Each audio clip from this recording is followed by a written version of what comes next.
peace, and grand rising to the sovereign, original, indigenous, natural divine heir, living justice, Pauline Denise Ritchie, in capitis diminution nolo, in red ink, in propria persona sui juris, in proprio solo, and in proprio haereditatis.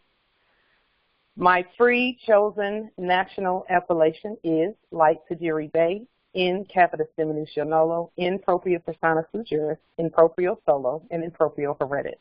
No United States corporation, company, citizen, nor their agents, principals, heirs, assigns, nor any derivatives thereof from the past when they existed previously, if at all, has, had, or ever will have personam jurisdiction, nor territorial jurisdiction, nor subject matter jurisdiction over me, nor over any more. And I am speaking about them in the past because that's where they're going, and that's where they are, Islam.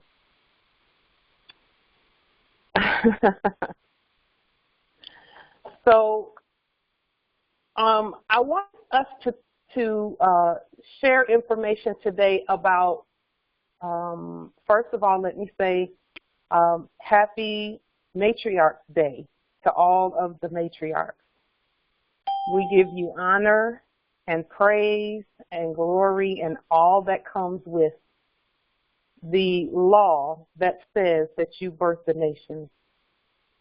So much honor, much reverence, and all of that to all of the matriarchs. And to all of those born of matriarchs, high honors to you too for that fortunate, very, very fortunate law and fact of nature. That makes us very, very, very, very special in the universe. And that's becoming far more evident to us as the days go by. Just how amazing that our ancestors have crafted us. So we're excited about where all of this is going with regard to our sovereign status and our bloodline and our birthright. So all rise and stand. This is a sovereign, original, indigenous, natural, divine. Article 3, living, ancient, Al-Moroccan, Moorish American consular court action. And grand rising to all the heirs. I wanted us to talk briefly about what is working in our nation. First, we'll talk about what's working. Then we'll talk about what's not working in our nation so that we can rally together and fix whatever it is that's going on in our nation and in our government that we see needs to be fixed. We have to keep in mind, too, that whenever we bring up something that needs to be fixed, we also have to bring up what we've done to fix it first before we say, how can we fix that? We have to know what you've done to fix it, and then what assistance is needed to get it fixed.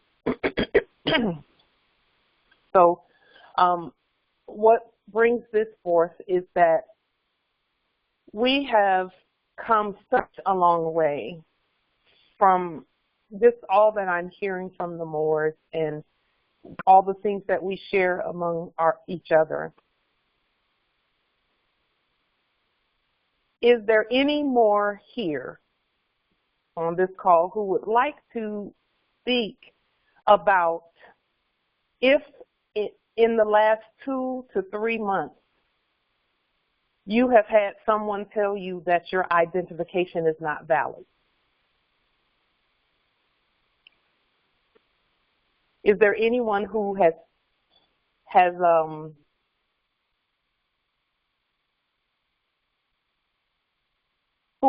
who has a Moorish ID, and someone told you that your ID was not accepted?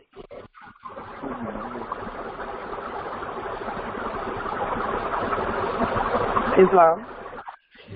Islam. Assalamu alaikum wa rahmatullahi wa barakatuh. Abdul Hakim Ali, Jamaica. Islam, I can barely understand what you're saying. Can you speak up just a little bit? Abdul Hakim Ali, Jamaica. Oh, Islam. Islam. Jamaica territory, Jamaica consulate, Jamaica government. Islam. Islam. Yaqub Ali.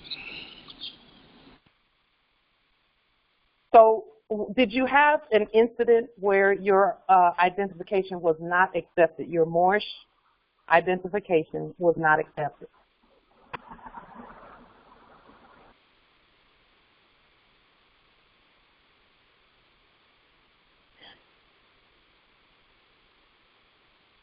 Okay. I think he may have just been saying Islam. No, I'm still here, but I have not actually got Moorish identification as yet. You don't have it yet? No, I'm still searching the means how to get it. Okay. I've been researching so far. So you did order it? No, I think there was a fee attached, so I'm actually working on that from my end. The one that you posted, I actually saw that one online, so I was trying to get that one. Now you know. Toys R Us went out of business last year. I'll just say this. You know that you can that until you are able to order it, you can make your own. And you know, we're not taking anything from those who are making the IDs, because that's something that we encourage the Moors to do, is contact our justices who make IDs. But you can make your own ID, and you can make it look just like the one I showed online if you choose to do that. Okay, I will do just that. Yeah, you can make it look exactly like, that's why I put it up there, because sometimes there can be a backlog, or maybe mail is slow. I know with our justices that are doing IDs, they're doing an awesome job, and there's not been a backlog. There has been some. Sorry about that. Hold on, Justice. Let me undo that. I'm sorry about that. Go ahead and speak. I've just gotten the package, but I'm still getting all the required information to send it back to you. Yes, I'm still learning. I still need like the templates, like the examples of all of the documents. So I'm still at search for them. Yes. Okay. And you know, under these videos, there are documents that you can download and just edit. So far I've done that with the few that I've seen, and then I haven't seen them as yet.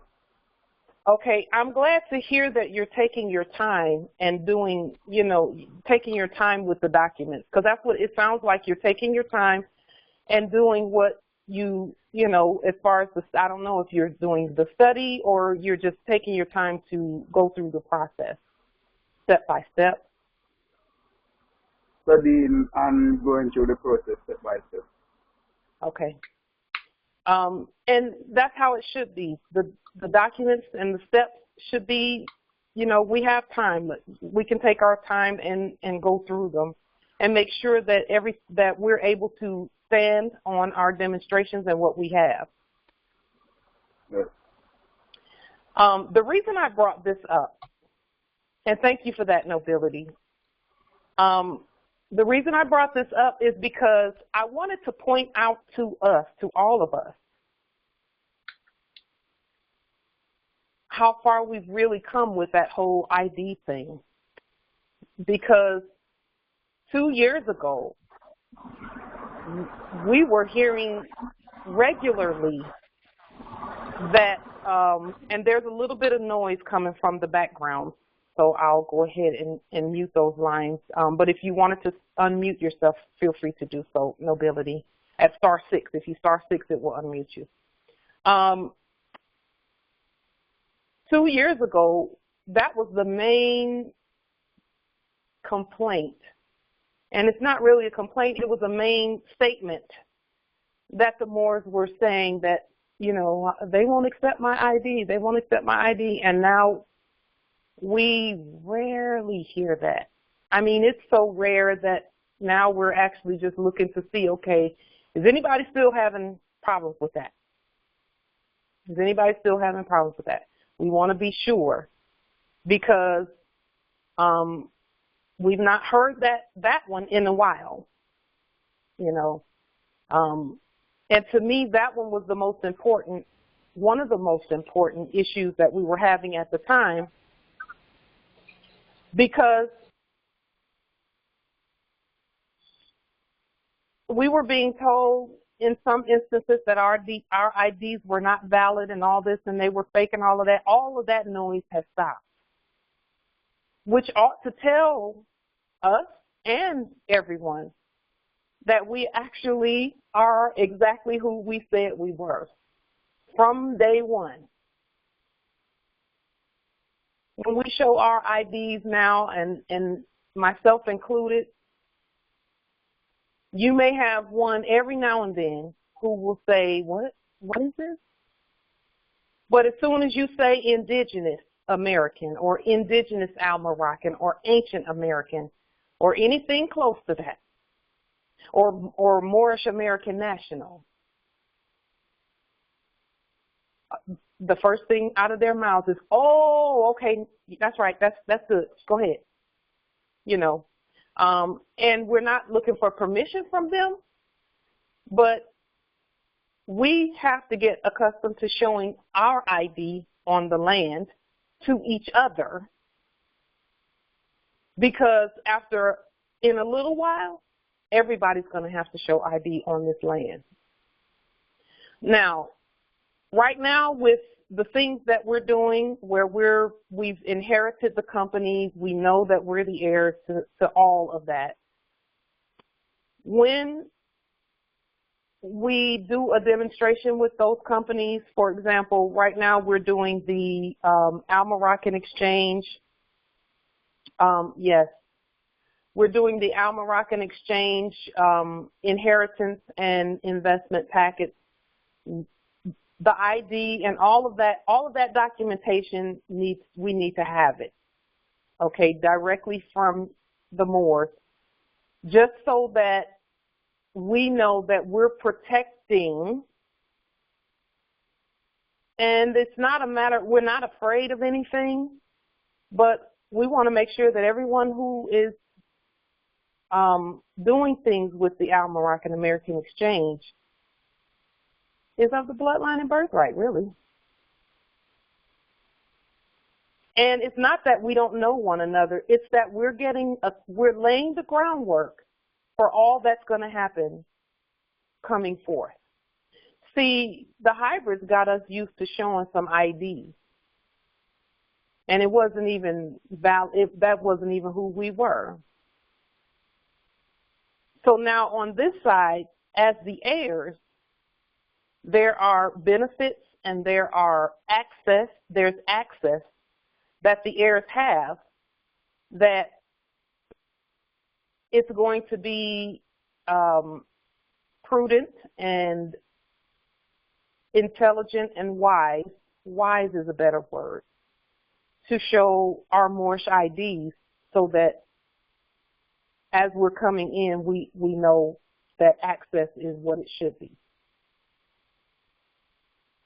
So that's another reason why it's going to be important. And also, that's another reason why I wanted to just ask that question: has anyone had their ID on the land, period?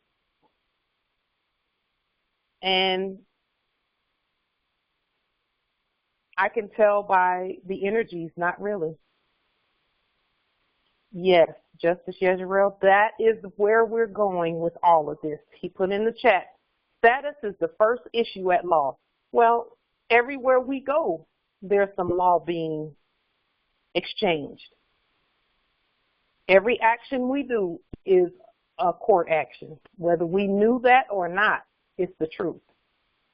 And our status is front and center. It's been that from day one, but it's really front and center now, because the real heirs have stepped up and are standing. So it's going to be important to demonstrate our sovereign status where our IDs are concerned.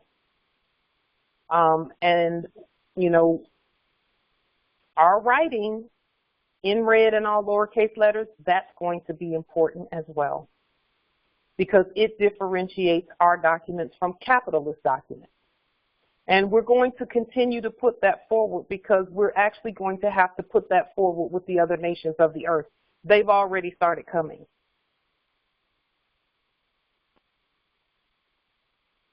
And they've been under the burden of capitalism as well. But see, most of them know already. I was talking to one of the, I could call her an ancestor, because she grew up writing in red. Grew up writing in red. They were more than just, it was no big deal. They just knew that that's what you do when you're given command.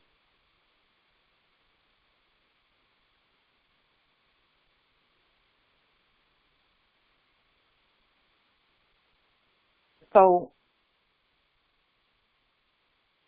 and then we have people from the other lands, those places, the territories called India territory and Sri Lanka territory and Kuala Lumpur, not Sri Lanka, but Kuala Lumpur, and other territories, Egypt, the other one, wanting to know about nationality and how they can proclaim their nationality with the Moorish National Republic federal government and the Moorish American consulate. So we're assisting them. And again, our IDs and our you know, the proper identification of the heirs is front and center, because everyone has. It's time that everyone knows that we know we're the heirs, because they've always been looking at us saying, we know you're the heirs, but you just don't know it. So, you know. So that's another reason. We've come a long way. You know, we're not getting that belligerence that we were getting before. We had to do the demonstration so that we don't get that belligerence. Nobility is proven. It's not just assumed or presumed, which is what we were thinking initially. We were thinking initially that you should know we're the heirs, look at us, but that's not how this works. This works where we prove that we're the heirs by our peaceful energy, by our competence. And I was always hesitant to say this, but I'm going to say it now anyway. I've always been hesitant to put this forward. But the wearing of our traditional Moorish clothing and our turbans and fezes in public.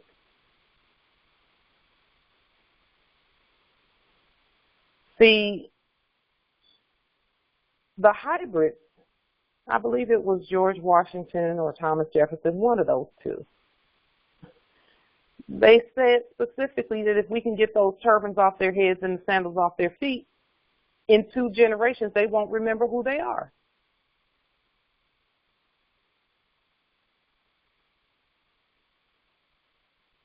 And guess what?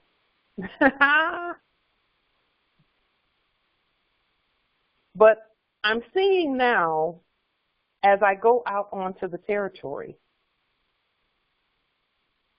that they know that we know who we are now. We need to look like our ancestors did from head to toe. We really do. It makes all the difference in the world. It really does. Especially when we're talking about giving commands and stating the law. See, yes, it is the ID, Islam in the chat. That's the first ID. You know, we do things in threes. That's the first identifier. The second identifier is speaking the law with integrity and all of that. Yes, Washington's quote from the First Continental Congress. That the second identifier, and really it's the first identifier, is what comes out of our mouths, the law. And the third identifier is going to be the ID. So the first identifier is what comes out of our mouths. The second identifier is the way we look, the way we present ourselves. And the third identifier is it's going to be our ID and the documents and the paperwork. But what proceeds out of our mouth is first. Then comes the way we look. The reason that this is so important, especially right now, yes, in the chat, you're so wise. You will know us by our work and by the fruit we bear. Well, fruit is everything. What does the fruit look like on the outside? What's coming from within the fruit? What is it like on the inside? Some people don't think that's important, and the reason why I was hesitant to even say anything about it is my own issue, because I grew up in church, and when I was growing up in church, when I was younger, we were in a church that didn't believe in wearing pants or makeup or earrings or anything like that. You had to, the women had to wear dresses, and the men could do whatever they wanted to do pretty much, as long as they kept it a secret. But the women had to be chaste, you know, where chastity is concerned, or at least chaste looking.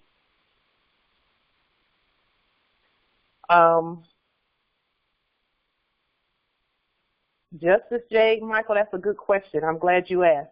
He put in the chat, does not our Moorish ID invoke consular notification access manual protocols via the treaty to prevent being arrested? It will, yes. The answer to that is yes, but that's not the only thing. That's not the only evidence of us being the heirs. Because if you notice, the majority of the Moors who have been arrested didn't even have an opportunity to show any ID. And those who showed IDs, the IDs had capital letters all over them. So the hybrids didn't want to hear it.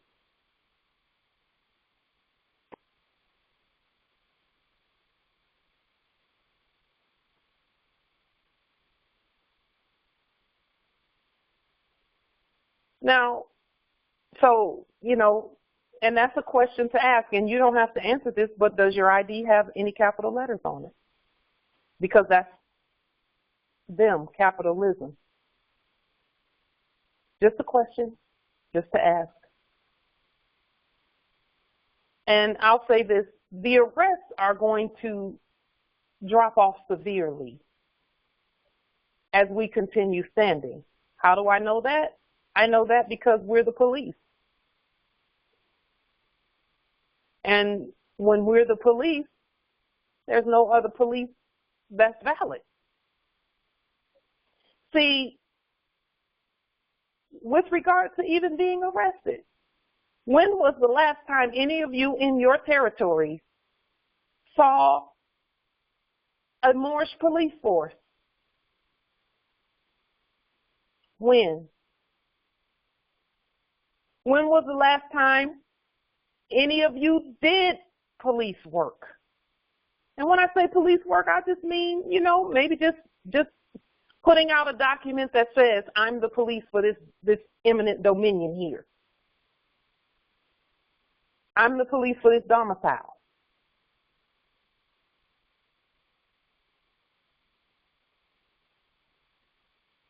See, so that's a great question. I'm glad you asked, because that question is going to cause us to really get it together with regard to the estate. And we talked about this before. We'll talk about it again. The convention at Algiers is 1906. See, we're going back in time, and we know that, and that's a beautiful thing. We're going forward back in time. 1906, and we're right there again. The hybrids will tell you we're right there again, where the money system has changed. It's already changed. We changed it, and it's not really even changed. It's just back to what it should be. Go back. And we're going to talk some more about that over the coming weeks, because we got to start printing some money. And we've already started. In fact, again, liens and all of that is money, but we'll talk about that in a little bit. Back to the police situation and being arrested. There it is in the chat. Just as Yeshua says, we're filling the void. Vacuum that nature abhors. Nature, that's us. Nature, that which is natural, that's us. When was the last time any of you even thought about just putting out an affidavit that says I'm the police and the firemen and all of that for this domicile? I'm that. Because guess what? We can't keep telling them they're fake if we don't fill that void like we did with the court. I don't worry about their court. They're inferior to our court. I don't worry about them.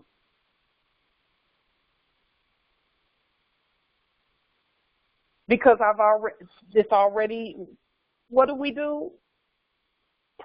We proved that our court has more power and authority, and is Article 3. Proof. So we've proven that we're the police. We're the police. We're the firemen. We're the mayors and the governors and all of that. We're all of that. Yes, Justice Frank, the muftis. They wear black feathers and are law enforcement. Yes. So just give it some thought more about that whole, you know, because to some of us, being arrested is like the worst thing ever. It's not pleasant, but how do you stop fakes from acting? Show them the real. And no, we don't have to arrest hybrids right now. We don't have to do that. That's not even our focus. Our focus is nation building. Our focus is squarely on this nation. And when we keep it that way, they're going to do exactly what they're supposed to do, which is, you know, back on up, stand down, rise and stand, period.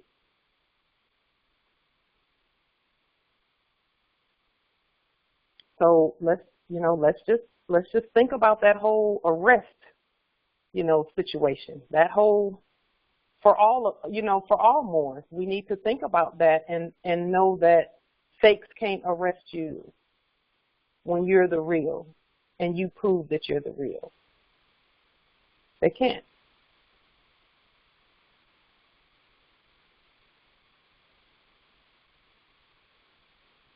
And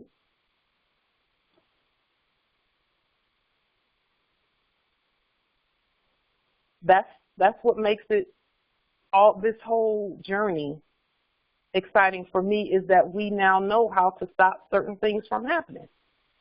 We know how to stop certain things from happening. And then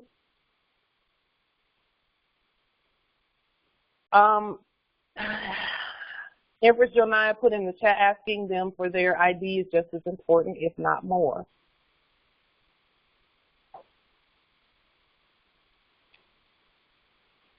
If you do it by court action, yes.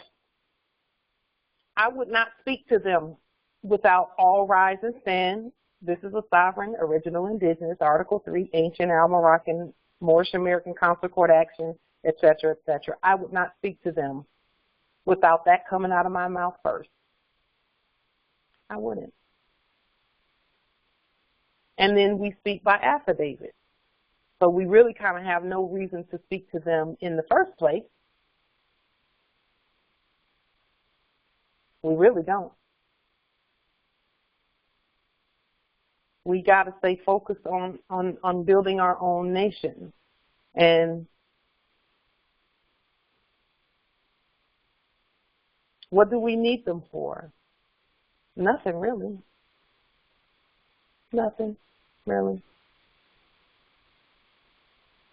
They need to stay over where the subjects and the dead are, depending on which capacity they're pretending to be in. You know, and then occasionally our ancestors will test some of us with arrest. Just pass the test. That's all. And that's why we shouldn't really be freaking out when Moors get taken. Don't freak out. They're going to stand. They're going to stand, and the ancestors are going to honor the standing.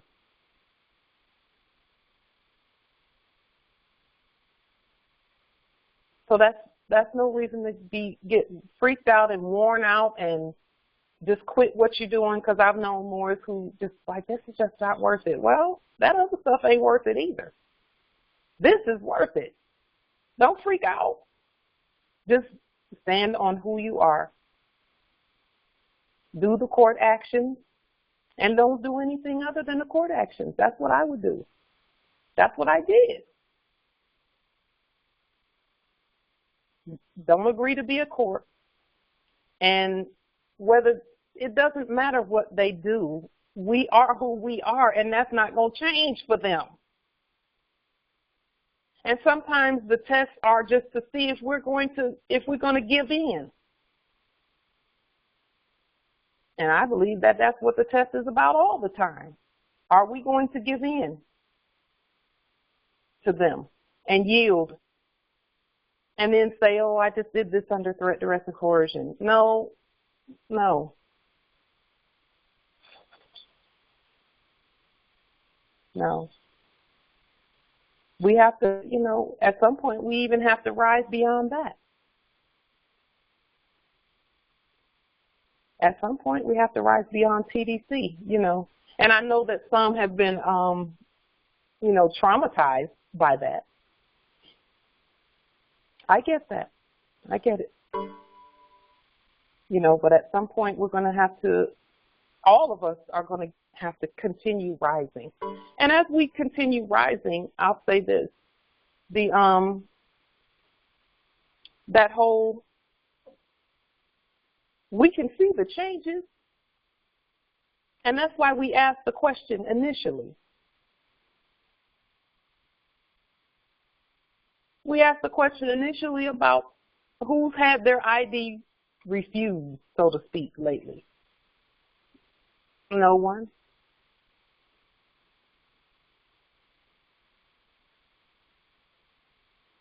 See, that part has gotten so fluid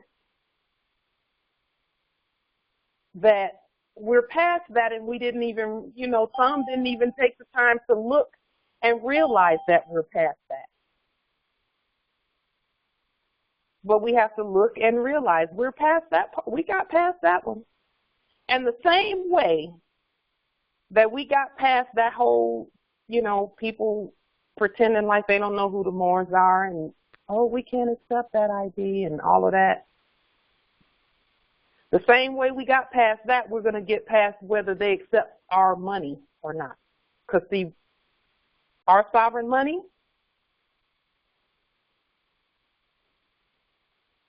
we're not using fiat. We're going to use money that comes from us. And we're first going to use it with each other. And then we're going to use it everywhere. Yes, in the chat, this too will pass. Yes. You're going to have some of them that might say, oh, we don't accept that money here.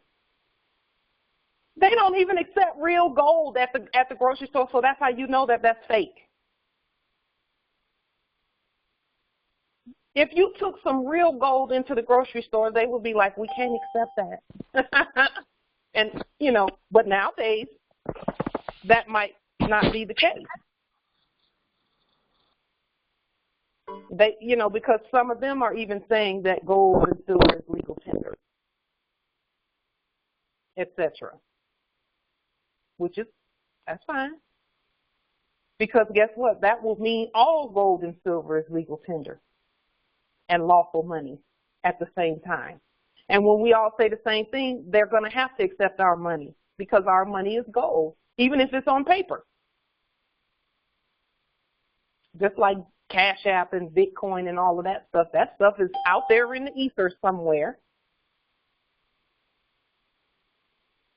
But when we come with some paper money, they're going to have to accept it. And it's going to be money that we print.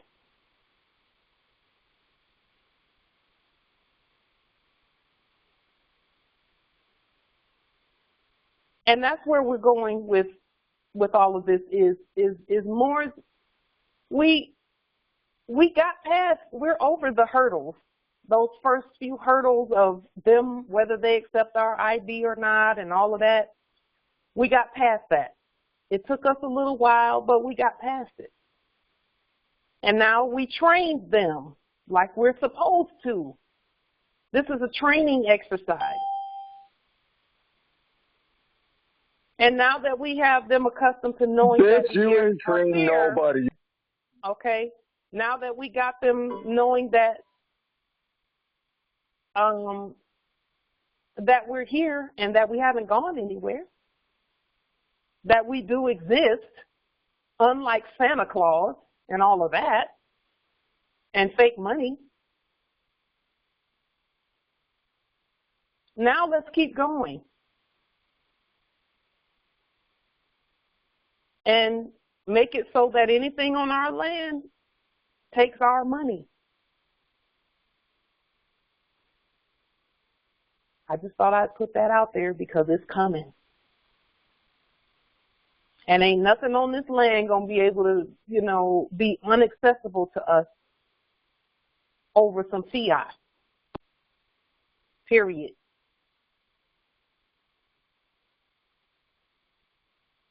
Thus, the lack ends. But how did we do it, Morris? How did we do it? We did it by all of us speaking the same language, insisting that it doesn't matter whether you all try to arrest us or not, we're going to be ourselves. See, that arrest thing, I don't know, you know, to me, I think it's a little bit of a blessing in disguise to a degree. To a degree, I know it's miserable. I know it's not good. You know, some don't want that. I get that, and that's okay. You're still sovereign. But to a degree, it's kind of like, you know, we're showing them that it doesn't matter whether y'all show up with a bunch of guns, we still gonna be ourselves. And now that they know that, and not only that, no matter how many of them it is, we're still going to be ourselves. Okay? So we're still going to do this, and I think that in and of itself made things kind of like got the point across that we were going to be here no matter what. That got the point across. And so now when it comes to our money, we're going to use our money with each other, with the products that we have and the commerce that we do. And then we'll use it all over our land. But we all have to agree to accept each other's money. We all have to agree to accept each other's money. That's how they did it. I found out this the other day that none of the banks were on the same system at one point. And really, they're still not on the same system.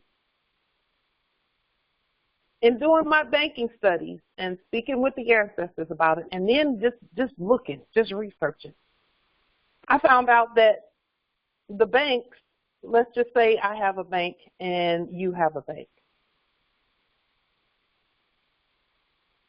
And someone who is a customer, quote unquote, they have $50,000 in my bank. And they say, well, I'm moving my $50,000 over to Empress Portia's bank. But Empress Portia would be, this is, let's just say this is a corporate setting. Well, then we would say, okay, fill out the documents with us so that we know that that's what you're requesting to do and where you want it to go, and we will ensure that it gets there. Well, then all we do is take their documents and their signature, and we call Empress Portia, and see, me and Empress Portia, we play golf on the weekend and all of that, because that's how they do business. They, we're golfing buddies and all of that, and we hang out at wherever, So when I call Empress Portia, I say, Empress Portia, so-and-so wants to move their $50,000, and you wouldn't be Empress Portia, you'd be Miss Portia, and I'd be Miss Pauline, because we would be, foreigners, fake. And we're doing corporate business, and I say, Barbara Jones wants to move her money from our bank to yours. So we're going to remove that account from where she can see it, and we're going to. That's called closing it. That means closing it from her being able to see it, and then my bank will take that and put it on the stock market, create a bond and put it on the stock market, and then Empress Portia's bank will take that and upload it into their system and say, okay, let's put $50,000 in this system that we have here. We're going to put it in our Access database that has this dashboard in front. So whenever she logs on, we'll give her an access to our database. But it'll just be the front end of the database. It'll be a dashboard that she can see. And when she puts in that, it's going to show her account, her $50,000 that she put in there, minus our fees for bringing it over here. Well, did the $50,000 actually come from my bank and leave my bank by some wire and go over to their bank? No, it didn't. I changed my record of it so that she can't see that I still have a claim to that contract. And the documents that she gave me saying she want to move it, that's a bond too. I'm going to put that on the stock market too. Because this is how the corporates did business. This is how they did business. We don't do our business like this, but I'm just telling you what they've been doing that looked like it was so complicated that it looked like, how are we ever going to do that? It wasn't complicated. It wasn't. All they was then Empress Portia's bank would load it up into their Excel database.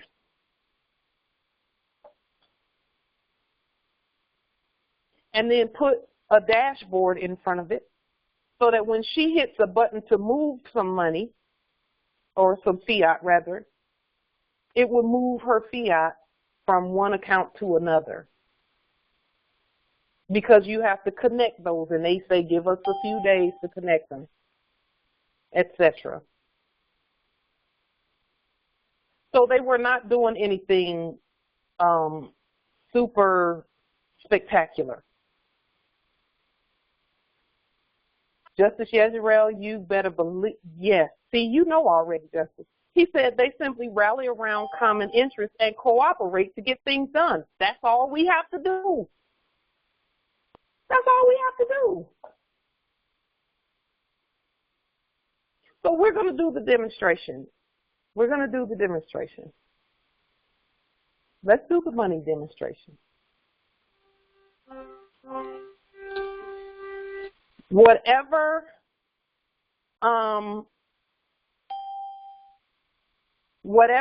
products that we have, for example, I'm doing the sea salt.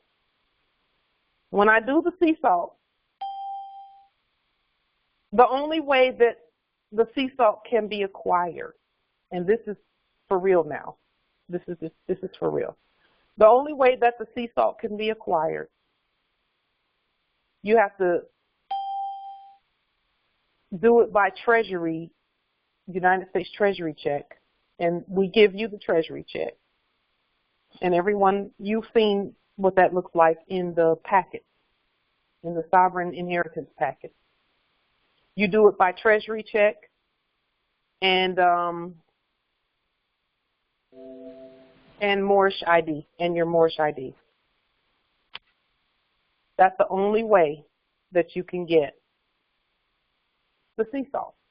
Pauline's magic. That's the only way you can get the sea salt. That's the only way you can get it, is by using a United States Treasury check in red in all lowercase letters and all of that, and moorishe ID. You have to, because our company, it's the same way that they were trying to say in these fake grocery stores that, you know, when I first went in there and they were saying, well, no, you have to wear a mask because it's our corporate policy. This is a private company. A private corporation can have their own rules. And I'm thinking to myself, well, y'all, first of all that's fraud, so I'm not wearing one, and I didn't. But with us, the sovereigns, the only way you can get the natural resources on the land, and they kicked her pygmy ass out. Be one of us. If you have to be, you have to be one of us. And yes, you have to be one of us. Because why else would you need natural things that are natural for your body? Why else would you need it when you know the science? And remember, all of the stuff that we've been using and stuff is not, it's not natural stuff. Yes, Justice Jake, Michael, regardless of our differences, we must rally around our money like they did. All we have to do is agree with one another that we accept each other's money as valid. That's it. And then put those credits in our bank and show that we have the credit. You couldn't organize a use them whenever, and then use them whenever we feel like using them with each other for natural products. It's just that simple. And there'll be a transitionary period where the more of us that get products up and going, natural products up and going, many of us have that already. Many of us have that already. Where we don't have to keep paying fiat for stuff, where we get it from the land. And I've been thinking about those Moors who do things like jewelry and beautiful things like that. The land has stuff for them too. that's one of a kind, custom made, and all of that. And they can pull as much of that and craft it into whatever they want to craft it into, and then only take our money for it. The sea salt, only moorishe sovereign dollarium and gold-backed United States dollars. And those are from our Treasury Instruments that we created, all of us, and that we use and that we all have access to freely.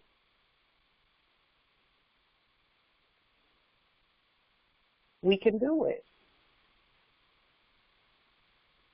And then for the smaller things, see, let me say this about the sea salt too, because I put it out on social media, but I wanted to give you an idea of how we are all doing things as we move forward.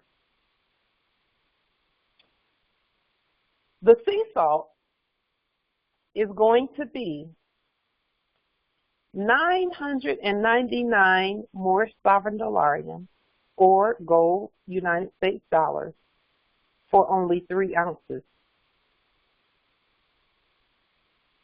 Why is that, Light? I'm glad you asked. Because all of us have the ability to create that right at our domicile. We can print off a United States Treasury check and fill it out for 999 sovereign dollarium or gold United States dollars.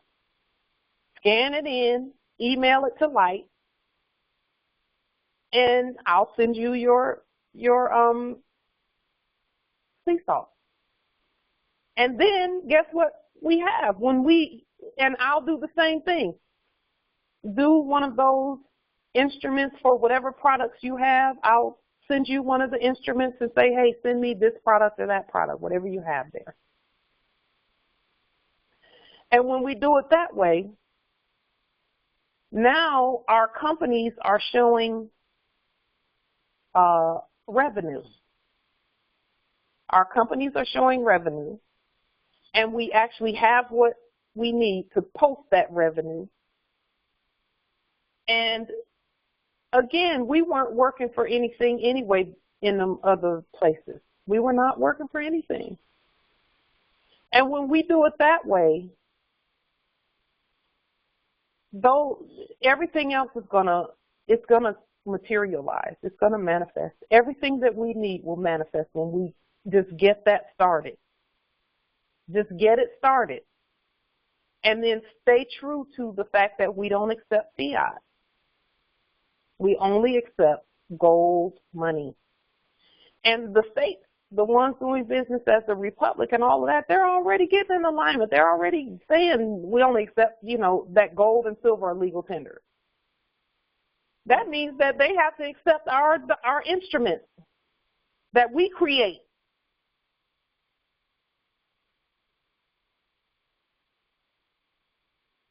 That means they have to accept our instruments that we create, because everyone knows where the real gold standard even comes from and whose land the gold comes from. And any foreigners who have gold in their little inventory, it doesn't even belong to them. And, they might talk a little bit, oh, you can't come and take my stuff. Ain't nobody gonna come and take nothing. If our ancestors mean for us to have it, you're gonna bring it. So we're not worried about that. This is not a war, because it's not theirs anyway. Things that are eternal belong to the heirs.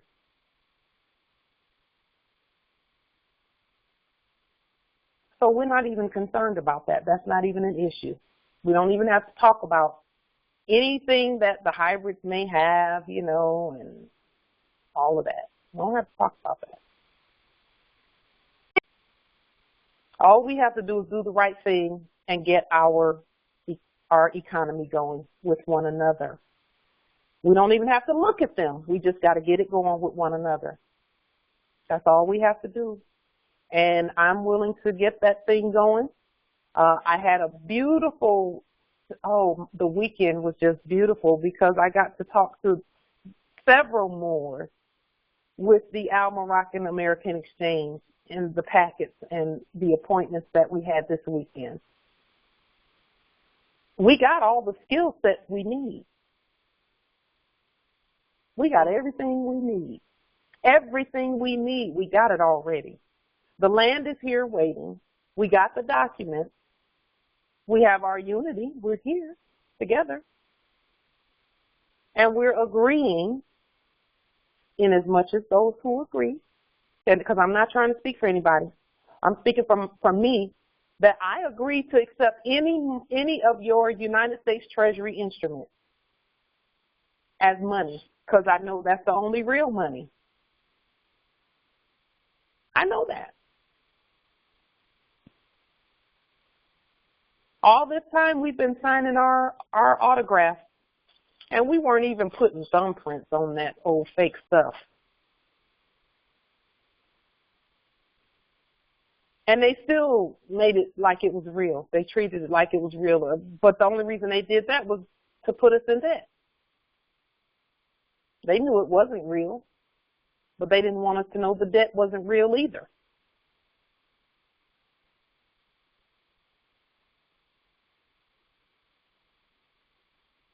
So I'm going to get it started, and even with the sea salt, because it is so it's very potent. Let me say that, very potent, very potent. And when I say potent, I mean if you're acidic, for example, if you eat a lot of fried foods and drink a lot of sodas and all that stuff, it's going to take it a minute. When you put it in your mouth, if you put it in your mouth and you don't drink water right away, it will be so potent that it'll almost feel like it's burning a little bit. Not much. It's not going to like blister you or anything, but it'll feel like it's burning until we get rid of the acid that's in our bodies.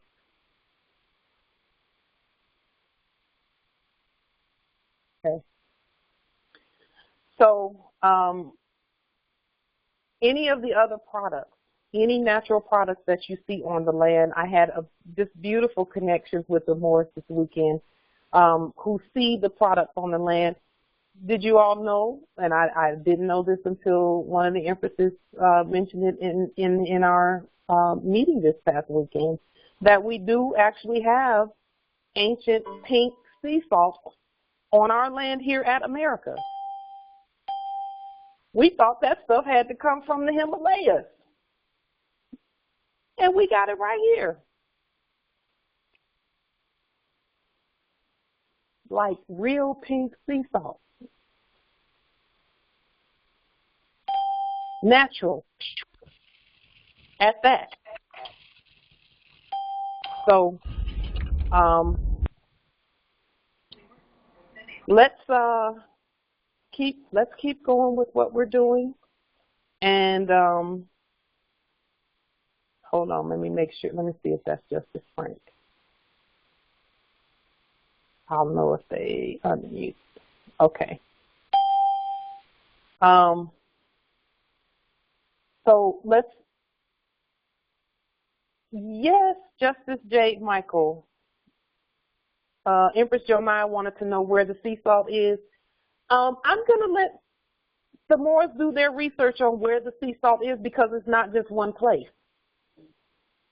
And the Empress that knows where that is, I would love to hear her tell the story and me not tell the whole story. I'd rather her tell the story and tell about what she knows and what she did in her research, what she found, because she can speak on that a lot clearer than I can. But I'll tell you this, you'd be surprised at how many places there's pink sea salt at America. Hey, Jonaya, where's Maine? Plenty of sea salt here. The sea salt over here looks like snow. The sea salt in other places looks gray. It has a really smooth gray tint to it. And then there's the pink sea salt that's in some of the salt lakes. And then we even have black salt here and brown salt. So it's all fucking bullshit, Paul. We have a whole bunch of different places where we can pull from the land, and then because and this is how I feel so comfortable about using the Treasury Instruments for the sea salt. We can pull as much sea salt as we want from our land. It's an endless amount. So why wouldn't we get our own banking going with that? It's endless. It's an endless amount. Endless.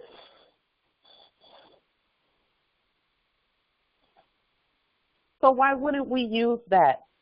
The same way that granite is endless here, ore is endless, gold is endless here. And I know some don't believe me, but it is. It's so much gold on this land, it's not even funny. Why do you Negroes buy into her bullshit? The rest of the earth knows this already. The rest of the earth already knows.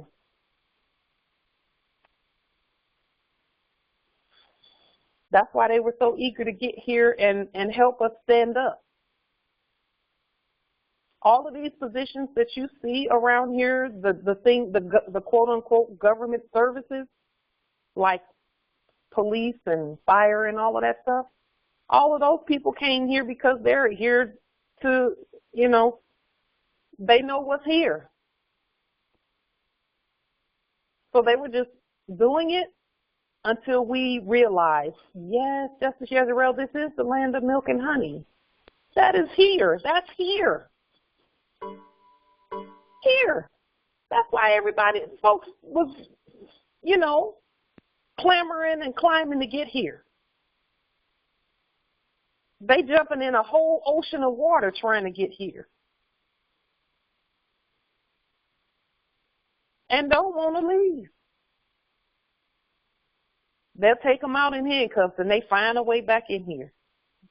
Because they know what's here, and they know that that if they stay here long enough for the heirs to wake up, long enough for us to wake up like we are now, that it's going to be all worth it.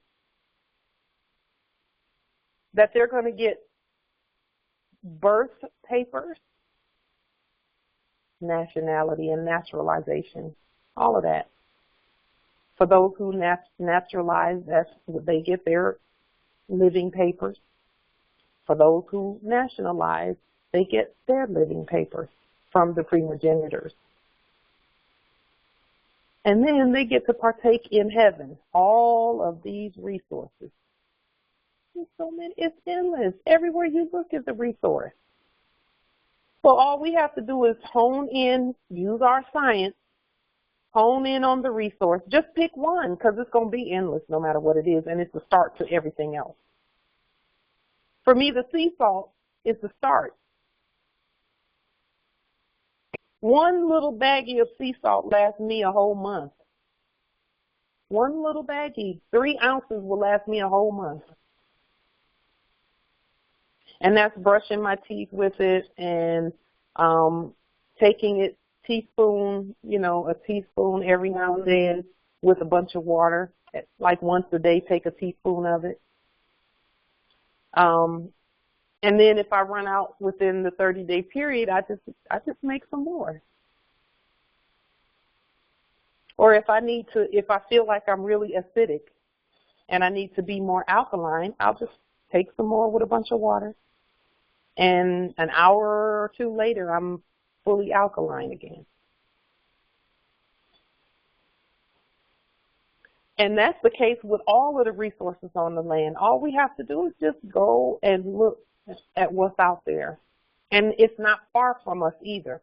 And the best way to find it is to look for something that you can solve your own issue with, whatever it is. For example, if I was a jewelry maker, I would find the nearest solid rock. Solid rock. Most likely it would need to be by some water. And let that be my source for jewelry. And then I would just come up with ways to shape it and ways to, you know, because that way it comes straight from the land. There's an endless amount of it. And not only that, with the things that we have, we don't mass produce the stuff that we do. Like the sea salt, it's not a mass produced thing. So there's not going to be some big giant sea salt factory somewhere that's just mass producing it. Most likely that won't be the case. It'll be customized. It'll be specific. It'll be rare. Not as, it's not like a bottle of ketchup that you can just go get and pick a bunch of different brands and all that. No, it's specific. And it's for specific things. It is a specialty custom item. And all of our items, that's what I'm saying about all of the resources on this land. If they know that it's coming from this land by the original indigenous Moors, then it's going to take on a whole new value and worth. It's kind of like when people used to say, "Oh, those are custom Italian leather shoes," or "Oh, that's Italian marble," you know, or French whatever. You know, it'll be ancient Al-Moroccan or American this and that. And it's custom made by the heirs. They're ancient. They've been doing this for millions of years. It's been in their family for millions of years, because it has for all of us. They've had the land for millions of years. And they specialize in this and this and custom-made items. And then they know where to get other custom-made items because they all work together. That is a recipe to keep all of us eating and living well into perpetuity. Just go out and find one thing. One thing. And then those who have bodies of water and you want to do sea salt, do the sea salt. Because your sea salt is going to be, this is the beauty of our land. The sea salt that you get from where you are is going to be different from the sea salt here. Yours might have a tinge of gray and might be specific and more specialized for specific conditions or specific goals that you're reaching in terms of being more alkaline. Some sea salts are different for different, if you're more athletic, then you'll need a more potent sea salt. To do the same thing that fake Gatorade and all of that stuff did. The sea salt does it better for us. But they were not going to tell us that. All they did with us, see, the only way that the hybrid was able to even compete in any of the like the sports events and the Olympics and all of that is we stopped doing things like the natural way. And they started mimicking the natural things with artificial things and giving it to them, and it works for them. It's not going to work as well for us. And then none of us were causing natural electrolytes in our bodies to repair themselves with sea salt and the alkalinity that comes with taking it and things like that. And then, you know, any of the other products that the empresses and emperors that you all have in your territory, including sea salt. If we could all do sea salt, let's all do it. I mean, no one has a lock on that. Because it's going to be different. Wherever your territory is, it's going to be a different, it's going to taste different. It's going to respond differently. It's going to look different. I'm excited to see the sea salts from other places. Even if it looks exactly like what's here, I still want to know that it came from this territory or that territory or, you know, wherever. There's enough for all of us. And we can take care of ourselves forever when we do it this way. So I'm going to be sending out the sea salt treasury checks, and I'm also going to be sending out some money with it. And the money that we send out with it is going to be government money, gold backed, that we print, and we'll actually start using that with one another. We just have to agree to do it. That's all. We just have to agree to accept each other's money. I don't mind getting it kicked off, and then let's go from there. I'll say there's a couple of things to keep in mind as we move forward with this demonstration. Remember when way back in the day, if you look far enough back, like in the late 1800s and early 1900s, when that whole change, that transition was starting to take place, you will see where there were $10,000 bills and $50,000 bills and $20,000 bills and all of that. And I used to wonder, like, who would need a $50,000 bill? Like, and where are they all at? Like, what happened to all the $50,000 bills and the $10,000 bills and the $100,000 bills? There used to be like one bill that was worth $100,000 or $50,000 or $20,000, and it had $20,000, you know, on it. I wondered why that was, and when I asked the ancestors why they did that, they said that it was because with their money,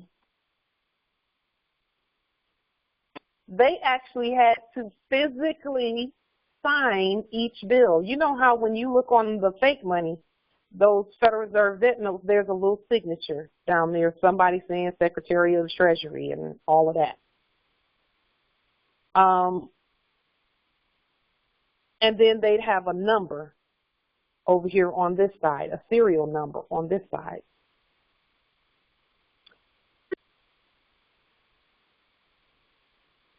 They had to actually, they got that model and the two seals, they got that model from us. We would have, so like for us, our government seal and our consulate seal are going to be the two seals. And then where the signatures are concerned, each one of us has to sign our money, our own money. So when you have your own money, you're signing it with your autograph in red and all lowercase letters and putting your right red thumbprint on your money. That's how you know it's authentic, because it's going to have a wet ink signature and your thumbprint, wet ink thumbprint on it. And then it will have a certain number on it. Okay? And the reason that our ancestors did 50,000 or 100,000 is because they had to sign each bill, and they were not going to sign $50,000 $1 bills or you know, they weren't going to do it in $100 bills. They were not going to sign that many, so they just made bigger denominations to do whatever it is that they wanted to do. If they wanted to buy a conveyance, they would take two $50,000 bills and be like, okay, here's $100,000. And because it had, and remember now, it's the autograph of the sovereign that gives the value to any paper. That's what the hybrids have been doing. That's why the arrest and all of that, trying to get a signature from somebody, trying to get an autograph. because that's where the value is. And think about this, Morris. Think about this. Why is it that whenever they arrest people, they take their fingerprints? Because they're putting that on those things that they send to the fake Federal Reserve.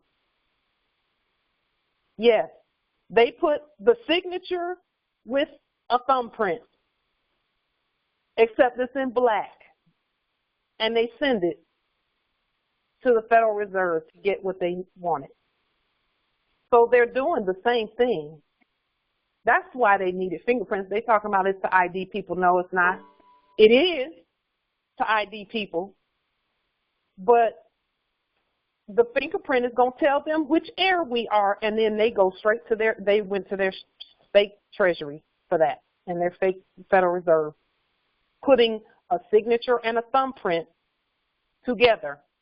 Well, yes, they don't have our status, so guess what they did? They got fake money for that crap they was turning in. And that's why none of us and none of them hybrids could go to that fake place and cash in on any Treasury Direct and all of that. There was no such madness. Yeah, a Treasury Direct existed, but it was only for these ones doing business as prisons and corporations with a certain status, a certain dead status, that could actually take those signatures, put that thumbprint with it, and send it and get something back.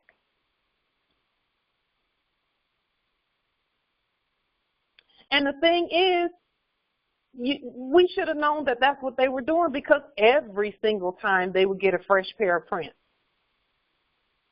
And I knew they were doing it because, again, I was looking for the lesson in this last time, and they only got one thumbprint. That's all they were interested in, was a thumbprint.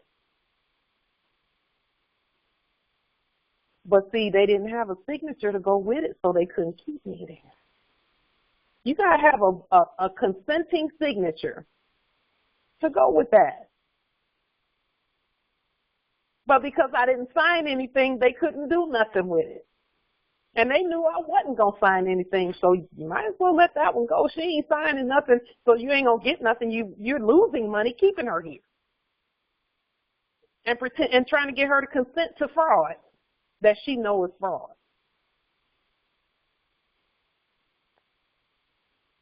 So they've been using our same science when they see them thumbprints and them signatures in all lowercase letters, because they do it in all lowercase letters, believe that. They transpose it. And what they do is they'll take the signature that has the capital letters that they taught us to use, and then whenever they send it with a signature of their own that's in all lowercase letters. And they got all those thumbprints and signatures from Moors who signed their paperwork. Don't do it. Don't do it. Don't do it. And that's another reason why they'll always come back for a Moor who signs their paperwork. Because when you sign it, they'll be like, okay, let's let them go, because we get a big old chunk when they first get here. Let them go for a month or two and then go back and get them, because we'll need new signatures by then. Because, see, this is another something we didn't know. After about 30 days, they can't keep using the same signature anymore like they used to be able to do. Yes, trading places on paper, jurisdiction, yes. After 30 days, because see, they used to keep those bonds going for 30 days at a time, and every 30 days they would get a new one, get a new payment. As long as we agreed to that contract, a dead contract at that. And that's why mortgages, that whole dead pledge situation right there, that thing kept them with sandwiches until we terminated corporate contracts with all of that. It kept them with sandwiches. Because every month,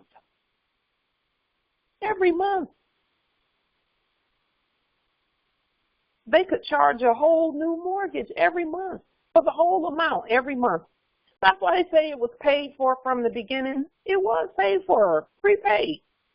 But as long as we kept signing and agreeing to that stuff, they just eating like fat hogs. Using thumbprints.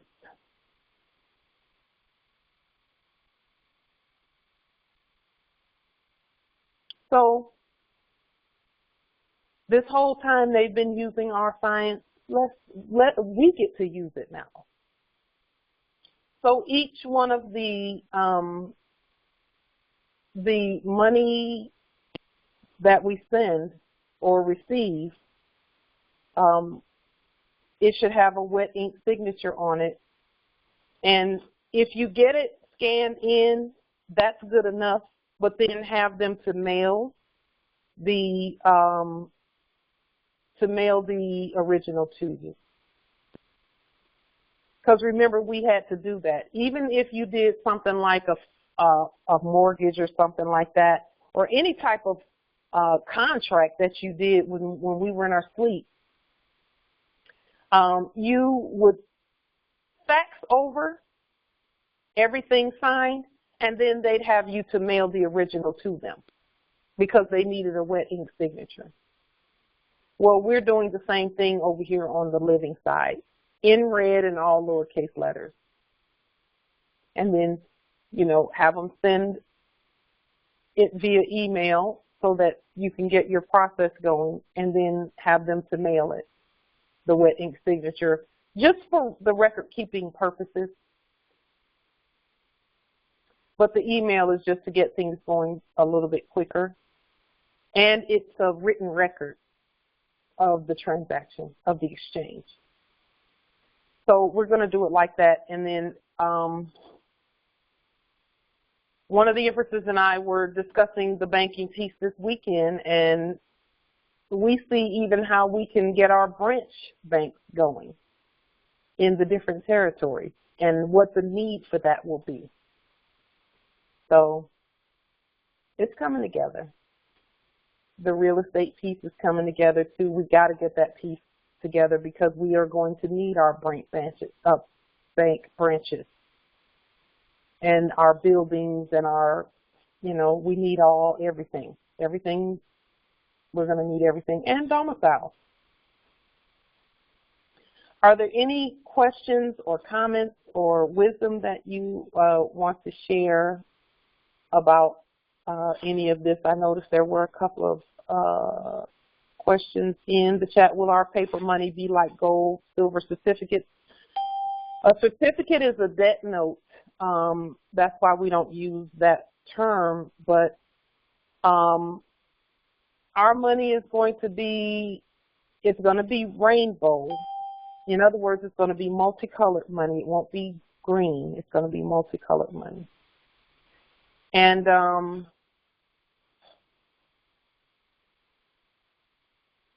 right now, we need to ensure that we know that the liens are money too, because the liens are actually a part of the real estate process.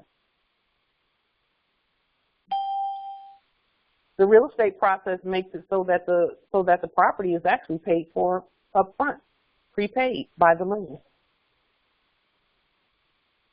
Now, in the past, Moors have talked about discharging debt. We never did that because trying to discharge debt is everybody who tries to discharge debt in the fake system. Everybody trying to discharge debt in the fake system was actually claiming debt that wasn't theirs. And that's why that never worked. You know, some people said, oh, I discharged the whole mortgage. They always came back 6 months later and was like, nope, you got to pay it. But in the system that we're using, our economic platform and our financial platform and our money platform, you can use the liens because they're go back to offset or discharge a debt, but it's not your debt. That's the thing you have to know, is that when you're not buying a domicile, when you've liened a property and you've done the court action on the property according to the lien, and then you say, okay, what is the market value of that property? And then you subtract the market value of the property from the amount due on the lien. And when you say that the lien is due immediately, that is going to assist in that whole process. Because when the lien is due immediately, then you can subtract the market value of that domicile or that building or that place from the amount that's due on the lien, and that is called discharging debt. Because, see, we don't take debt with us anywhere we go. And so when we base it on a gold-backed instrument that is a credit, that is not assuming debt. It's discharging the debt, saying the debt is paid by the indebtedness of the debtor, not from credit of the creditor. The indebtedness of the debtor pays the debt.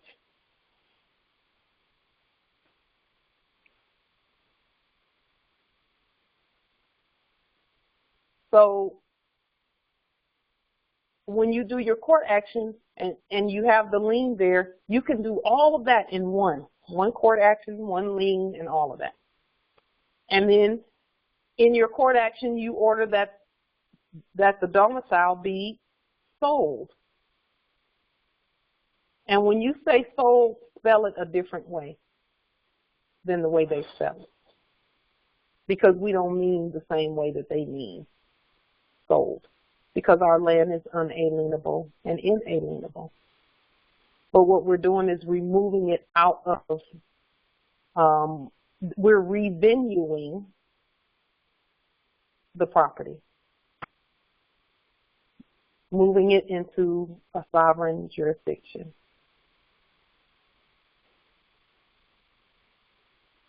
And that's how the liens are used to get the property, but you have to have all the steps.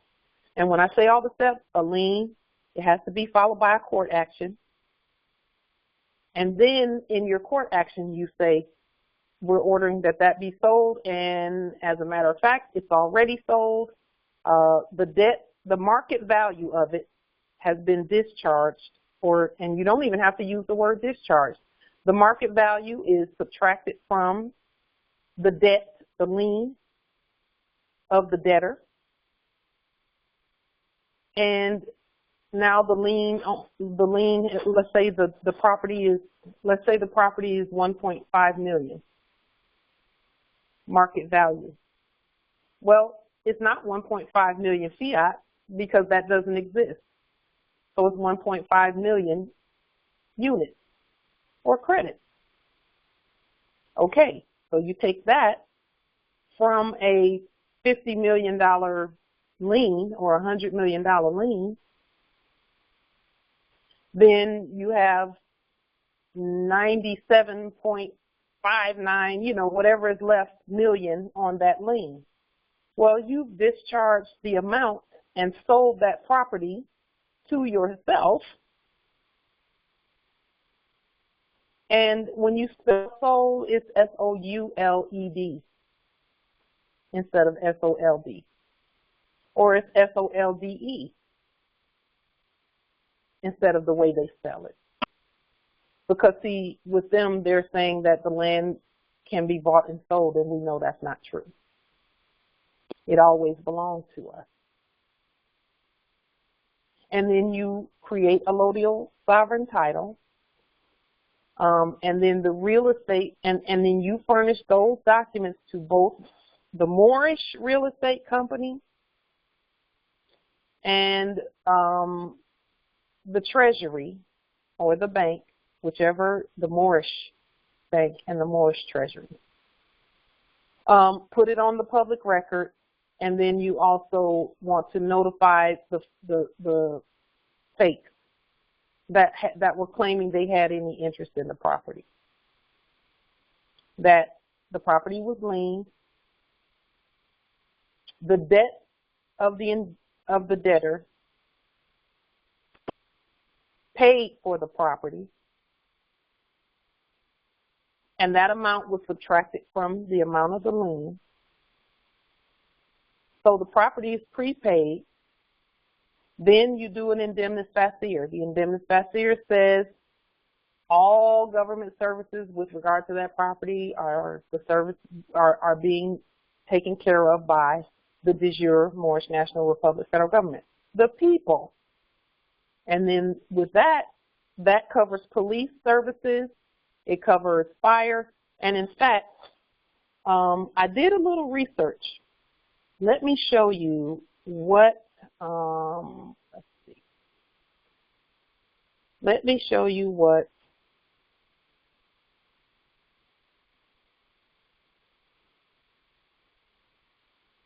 okay. Let me show you what the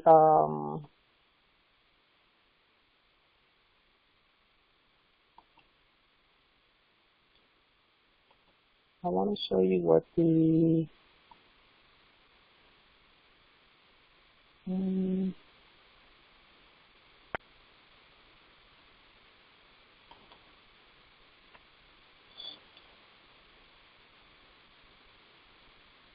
all of the things that they were claiming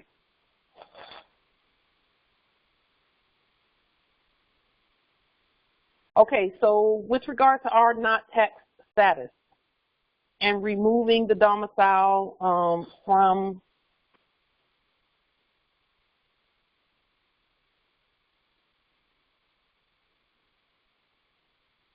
yes, Justice J. Michael, you can use the term sovereign exchange instead of discharge. That's a better term because discharge is not really, it's not really a valid term simply because to discharge means to move the charge to another place or do not charge now. Well, if the debt still exists for them, then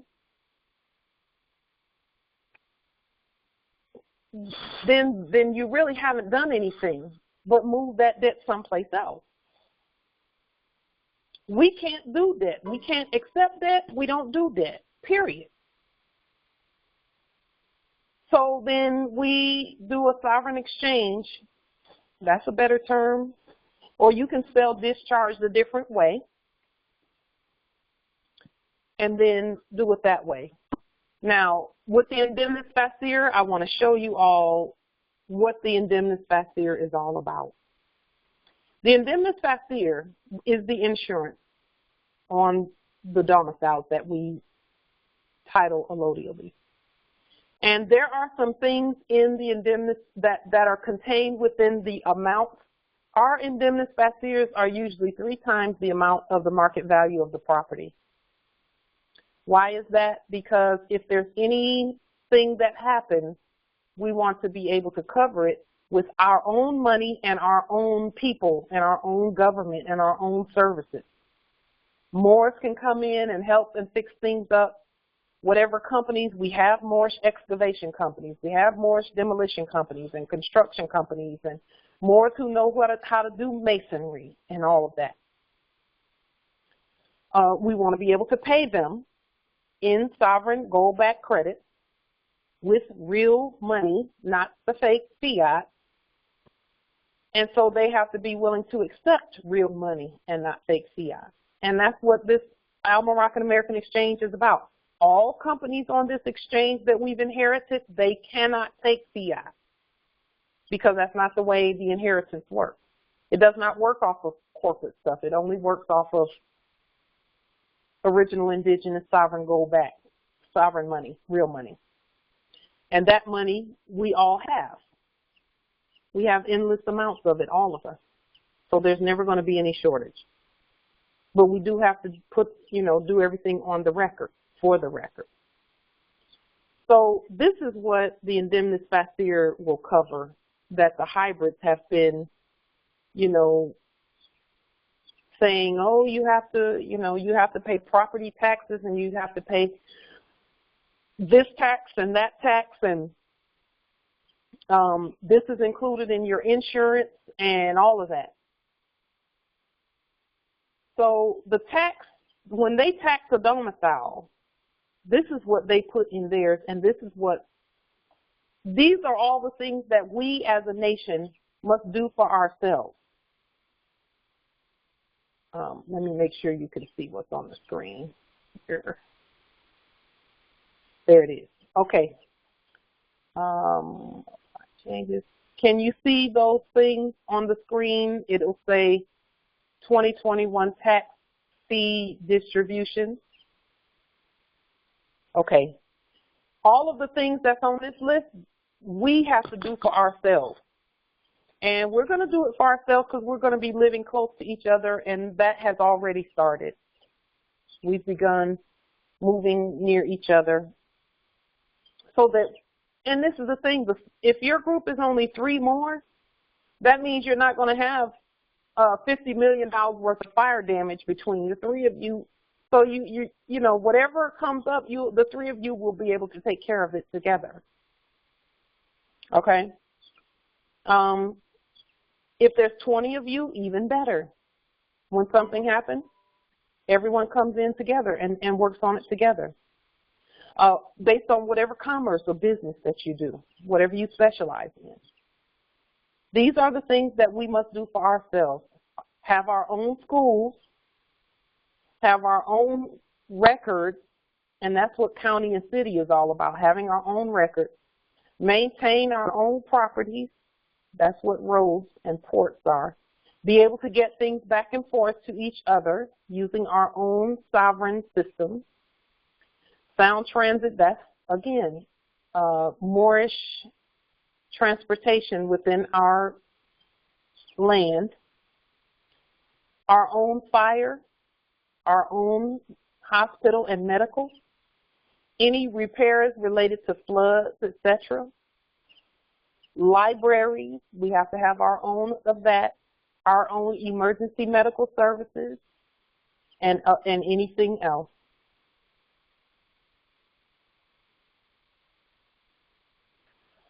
Is there any literature on the origin of the Social Security number? There is. There's some scriptures in the Bibliothek about numbering the people. You can look there. There's also, I believe in the Code of Hammurabi, it talks about numbering the people. But if you Google numbering the people, you will see where it talks about that. Now, I'll say this. For the sake of literature, the Constitution also talks about that. And this is where all of this comes from. A lot of it comes from. Article 1, Section 9, Clause 4 of the Constitution talks about enumeration. Because the enumeration is a tax when you put it with capitalization.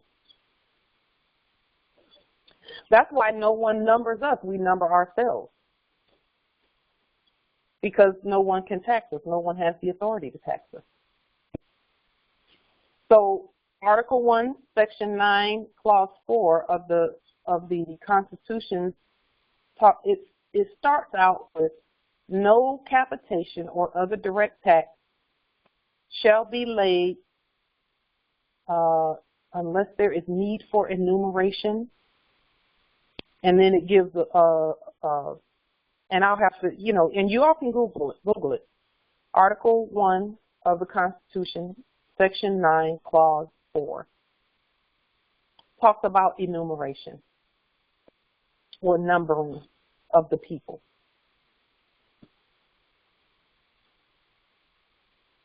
We're not taxed so they don't have the authority to capitalize our names and number us, or capitalize our appellations and number us.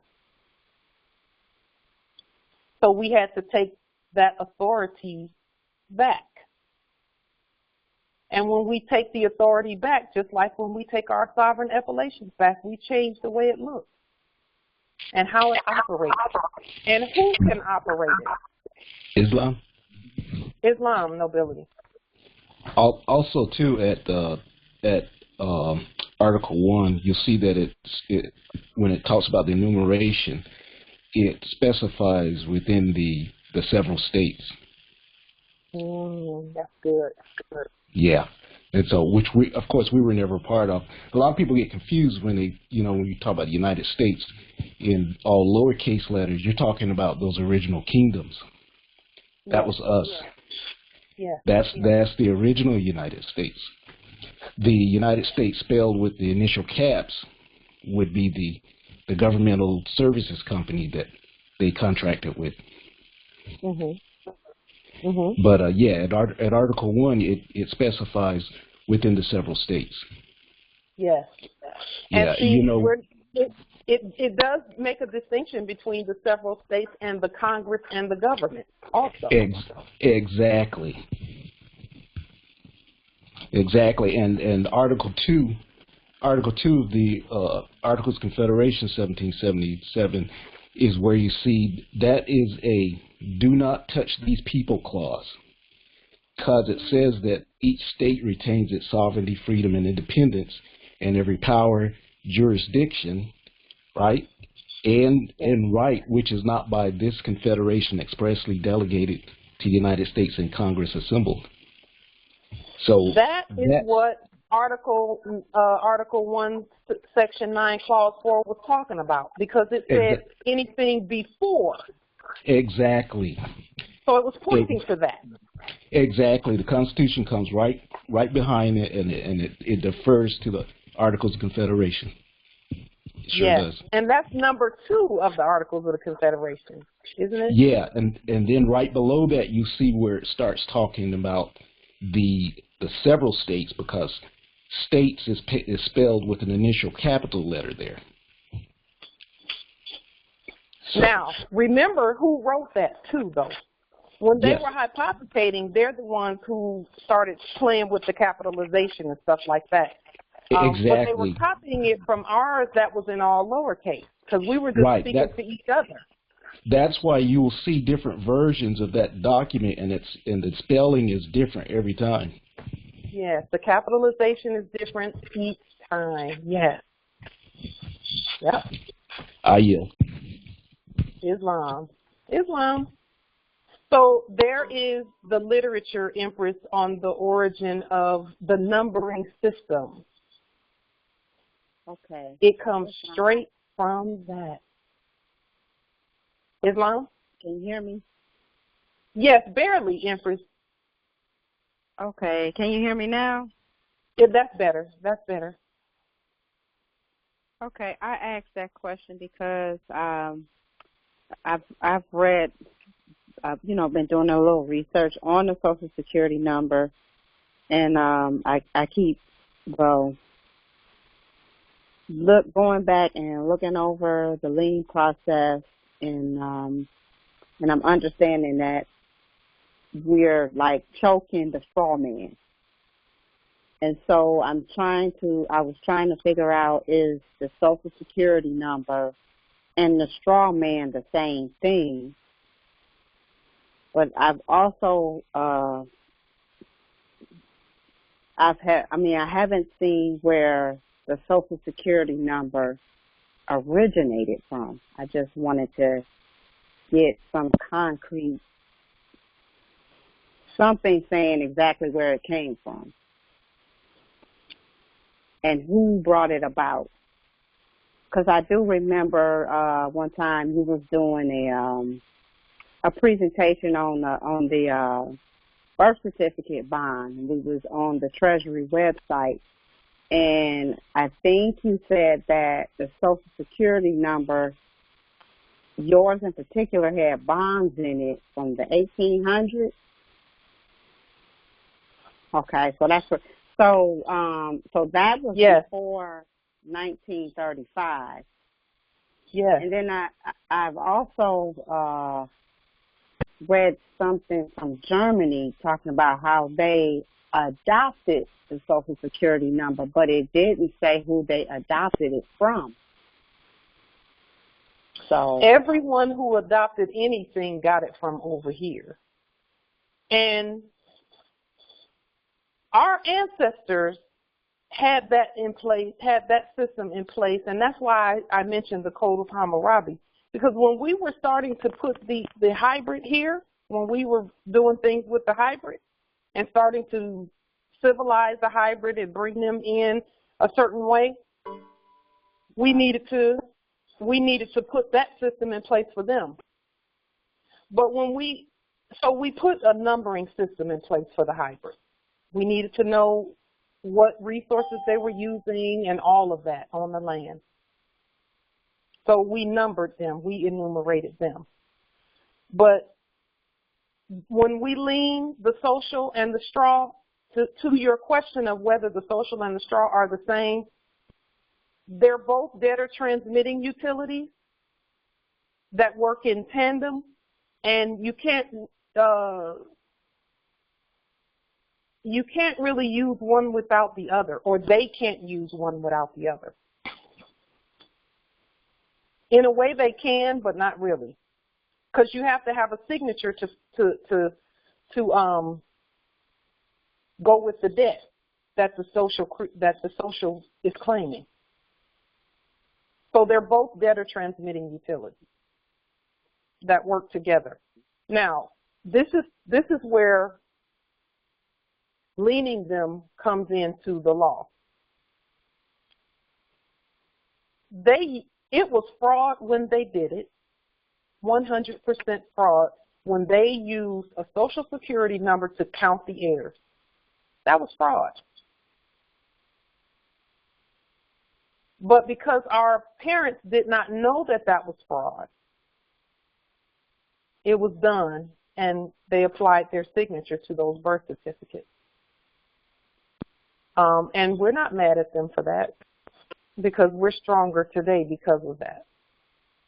But for the sake of this discussion about where they come from and what the liens do in order to stop that fraud, the liens make it so that when we take that black thing, because it's black,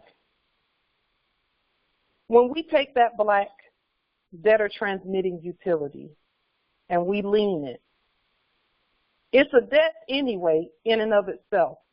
But then when we debt it further, we make it so that the debt that we put on that thing cannot be paid by anyone so that they can keep using it.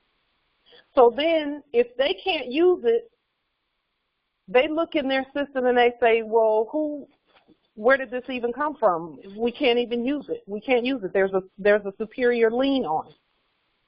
If there's a superior lien on it, who's holding that superior lien? And is that one holding the superior lien because they think that that's them or no? Well, clearly we know that it's not us. So then it's going to stop their ability, and then we do a court action saying that debt is not us, that debt is actually fraud. So we're going to throw that debt in jail. And it's more spiritual than it is natural. But when we pronounce judgment on the debtor, that takes it to a whole new level in terms of how it is used or not used. So the gist of it is the Social Security number did not come from the Europeans. I mean, the Albanians. Well, wait a minute. Wait. Well, the Social Security number did come. That is their creation. That's why we do what we do with it. The sovereign security, but see, they took that from our ancestors doing sovereign security numbers. Okay. See, now this is what our ancestors were doing.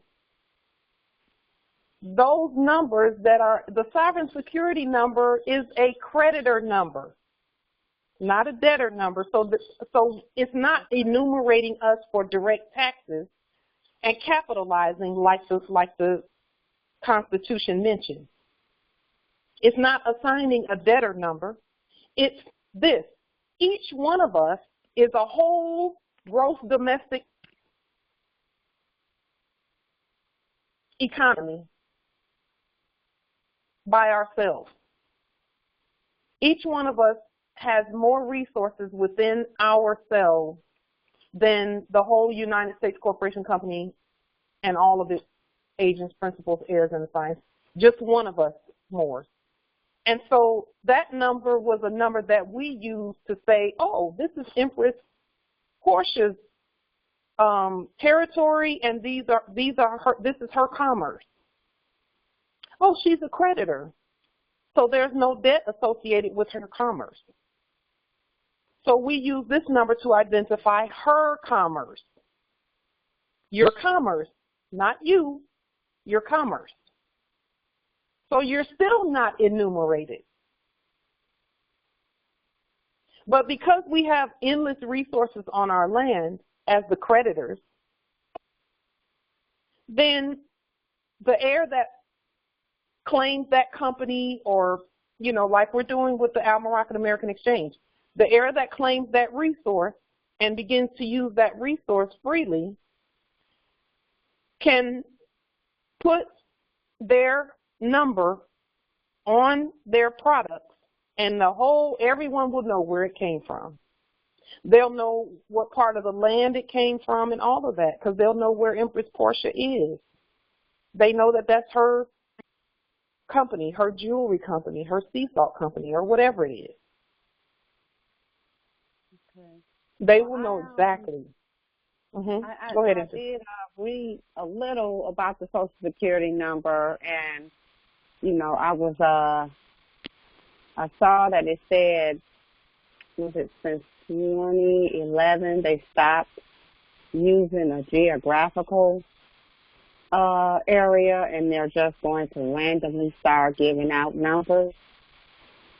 So now you won't be, you know, they won't be able to tell which region you're from. Do you know why they did that? I'm sure it's not good. It's actually, it really doesn't matter. If they're doing it, it doesn't matter. But see, they knew that we were going to take all of that stuff back. And we're not taking back the debt. We're standing as the creditor. So when we took that back, it means that we have access to all land, all natural resources, and all commerce. So it's all one. My sovereign security number is a Michigama sovereign security number, because that is where I was born, Michigama territory. So, all right. Yeah, that's what I'm saying. So it starts with a 4. And, however, I'm doing my commerce from here. Okay, yeah. Okay. But that's what I'm saying. It doesn't matter anymore. Once we take everything back, then everything is ours. If I decided to move to Michigama territory or Alabama territory, I could still do my same commerce with my same sovereign security number, and everyone would know this comes from America, Morocco, ancient Morocco. It's coming from here. And this number we know to be Empress Light's number, or Pauline's number, because that's the number that's up on the public record as hers, as her commerce number. It's not a number that takes the place of me. It's a commerce number. See, they wanted us to keep the number secret for a reason, Empress. But when we put the number out there on the public record and we start doing commerce, everybody's going to know where it came from. Yeah, and it kind of makes it untouchable. It makes it untouchable when everyone knows that that same number is yours. Right. Especially if if you got liens and stuff, if you have a lien on it. Yeah, they won't touch it. Yes. And then Earth-wide, everyone knows that that's Empress Portia's number. Earth-wide. Okay. They will know that that's your number. That number belongs to the things that come directly from Empress Portia's custom jewelry shop.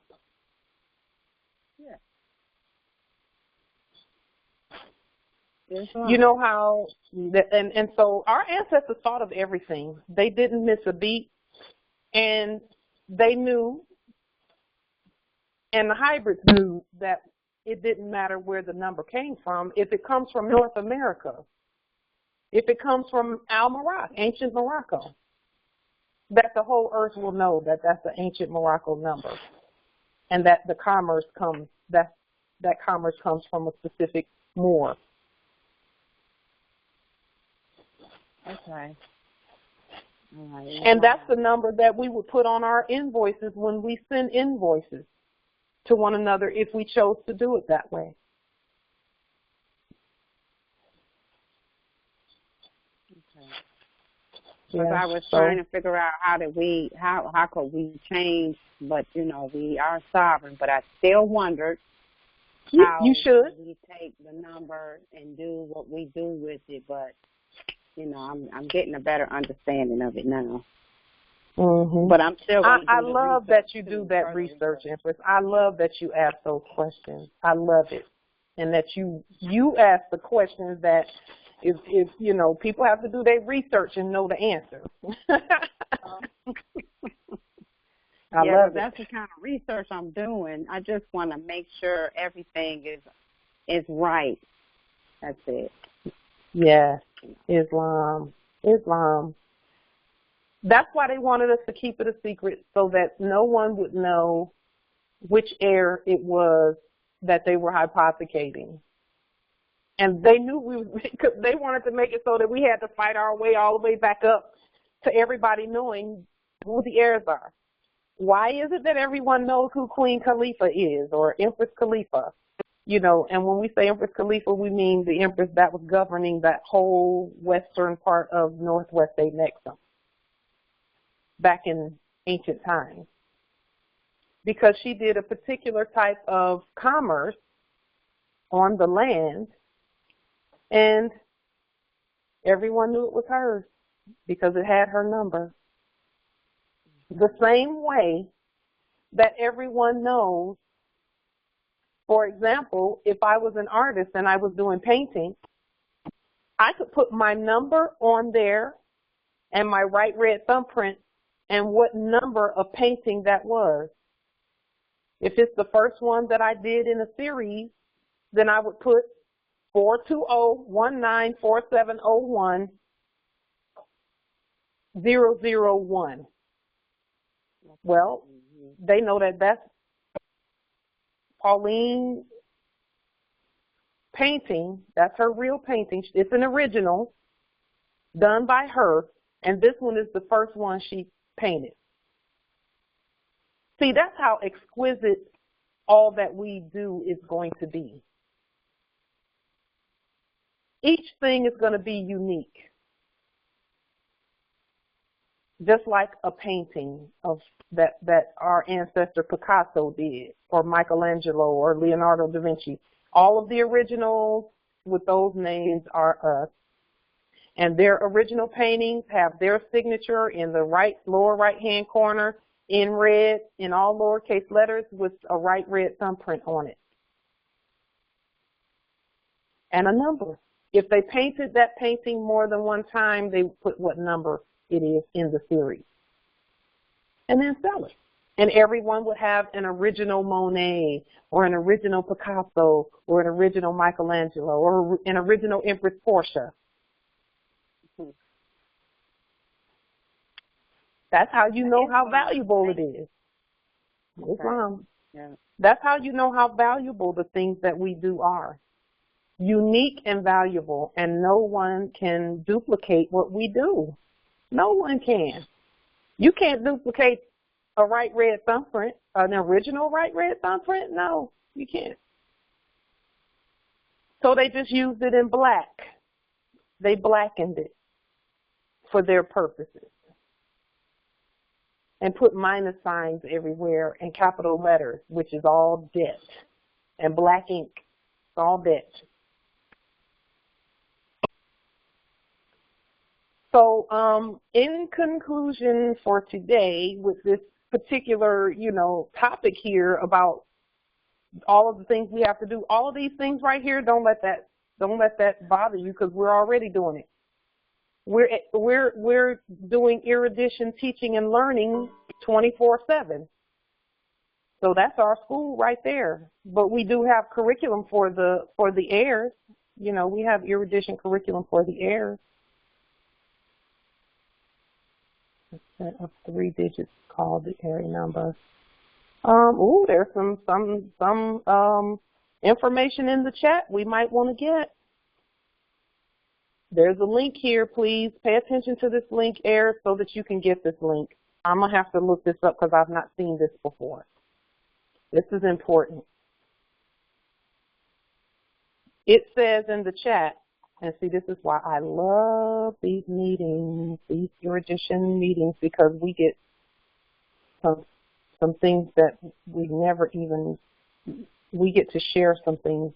It says in the chat, there's a link. It says, the first, with regard to the Social Security number, it says the first set of 3 digits is called the area number.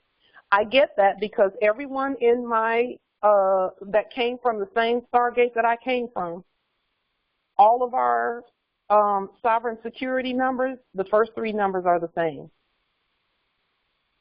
because we all came from that same area. The second set of 2 digits is called the group number. And see, for us, it will be called the government or tribe number, or family or kinship number, or bloodline number. Bloodline number is probably the best word to use there. The final set of 4 digits, and they're calling it a serial number.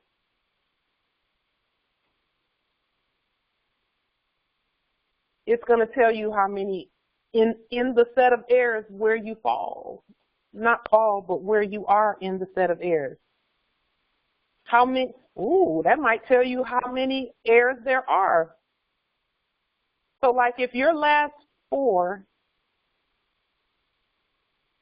is 4701, then you were heir number 4701 born from that group in that area.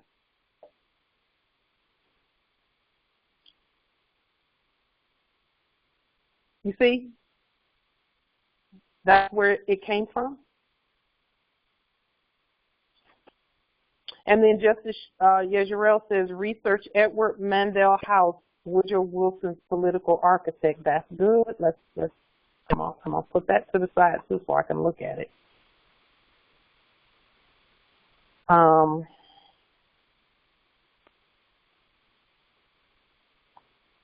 Because that's important too. We're going to have to, we need to see all of this actually.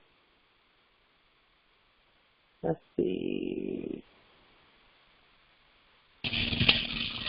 Islam. Yes, Islam.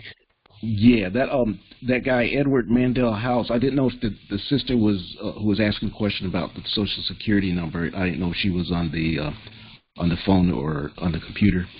But Edward Mandell House was Woodrow Wilson's behind-the-scenes political architect. He was the one who, quote-unquote, predicted the Social Security system and all of that. So that was around, 1913, that era.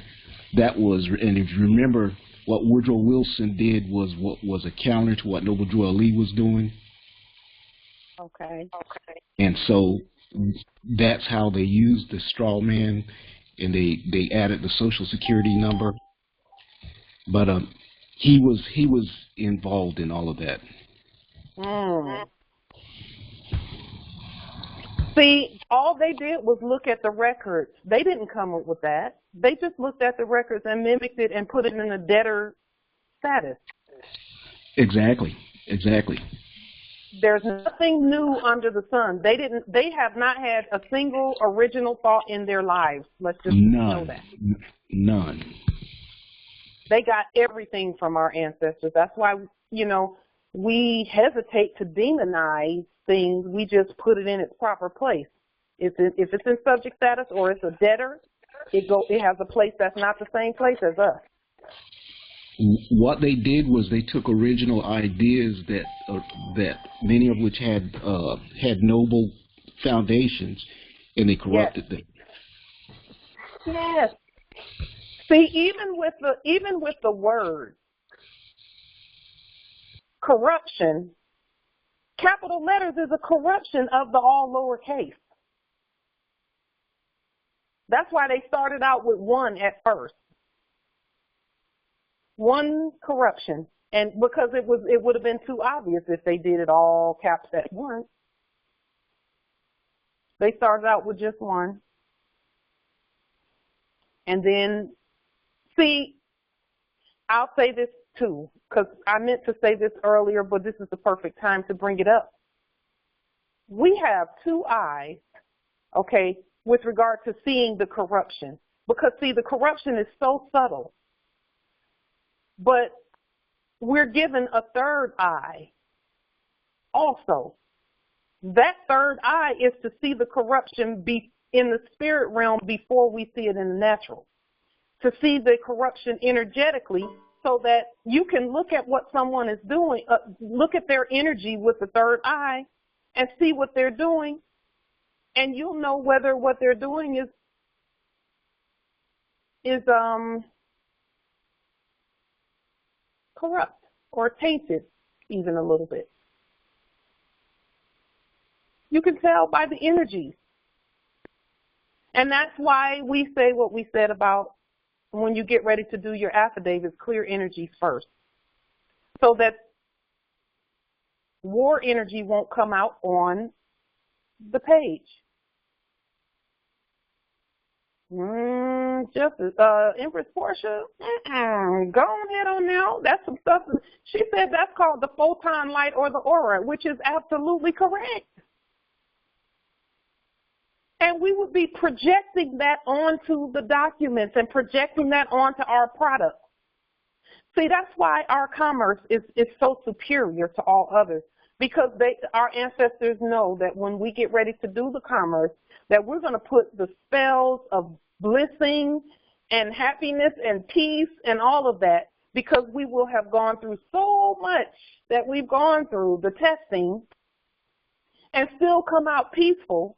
They already know that through us, all of the nations of the earth will be blessed and prosperous and abundant because of the energy that we send them through the money and through the gold and the jewelry and the food and the sea salt and whatever else we send, whatever else we give. That's why it's so valuable when it comes from us. That's first and foremost, because they have a third eye too. And they can look at a product and have you ever picked up something and thought, ooh, I don't know who did this, but the energy is terrible, and you put it away. You put it as far away from you as possible. Yes, Empress Portia, that's what I'm saying. That's why we needed a third eye. Yes, two are great, but we needed that third one so that we'll know that when we get products from one another, that it came from the heirs. See, the hybrid cannot duplicate that energy. They can't duplicate that energy. That's why all the things that we got over these since we've been asleep, has made the Moors live shorter lives. The quality of life was not great. It's been it's been interesting to say the least. And I'm putting that mildly just to keep from casting and breaking spells a certain way. The sleep has been something of a test because of the energies that we received from the things that we did not produce.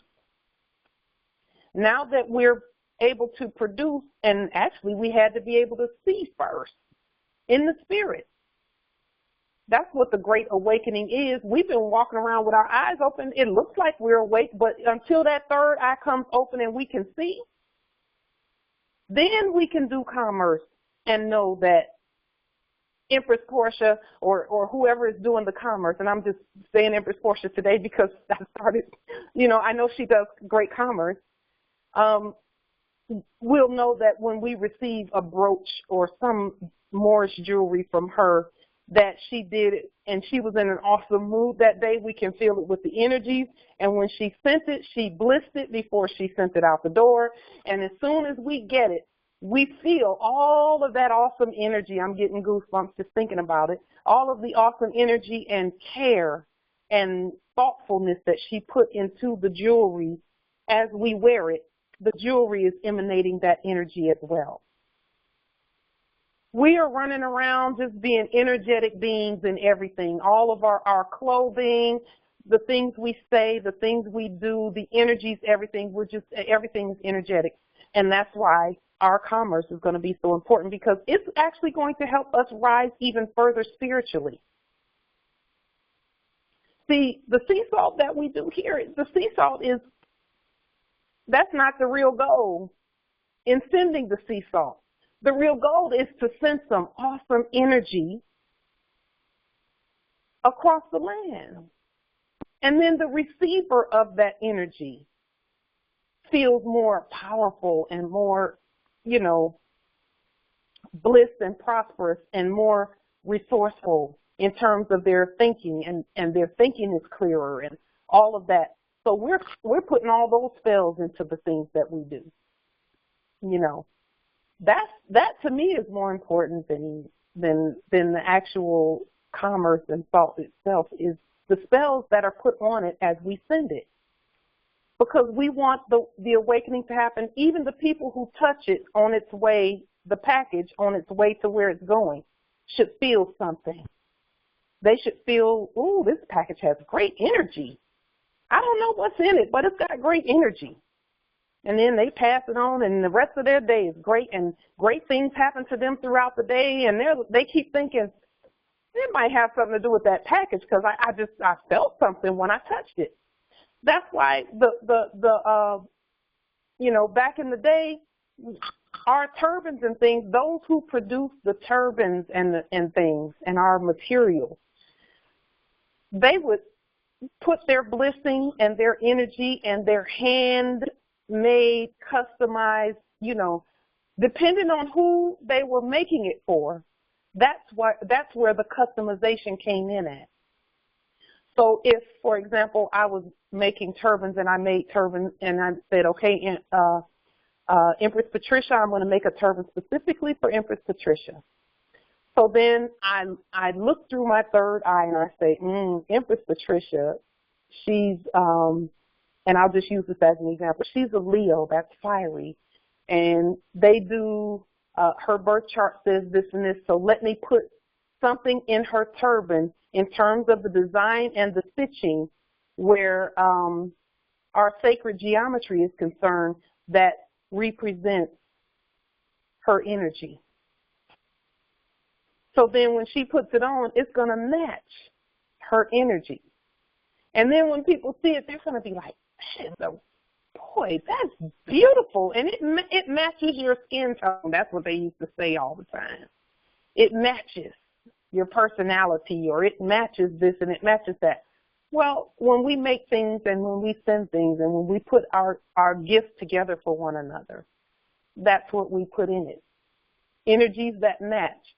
And if we don't know anything about the Moor that we're sending it to, then we can put some general good energies in there, But kings and queens and emperors and empresses used to specifically find out if they were going to meet with another nation, they would find out specifically what is it that emperor or empress likes. And then we want to take them plenty of it. Whatever it is, we're going to take it. so that her vibration can be raised when we get there.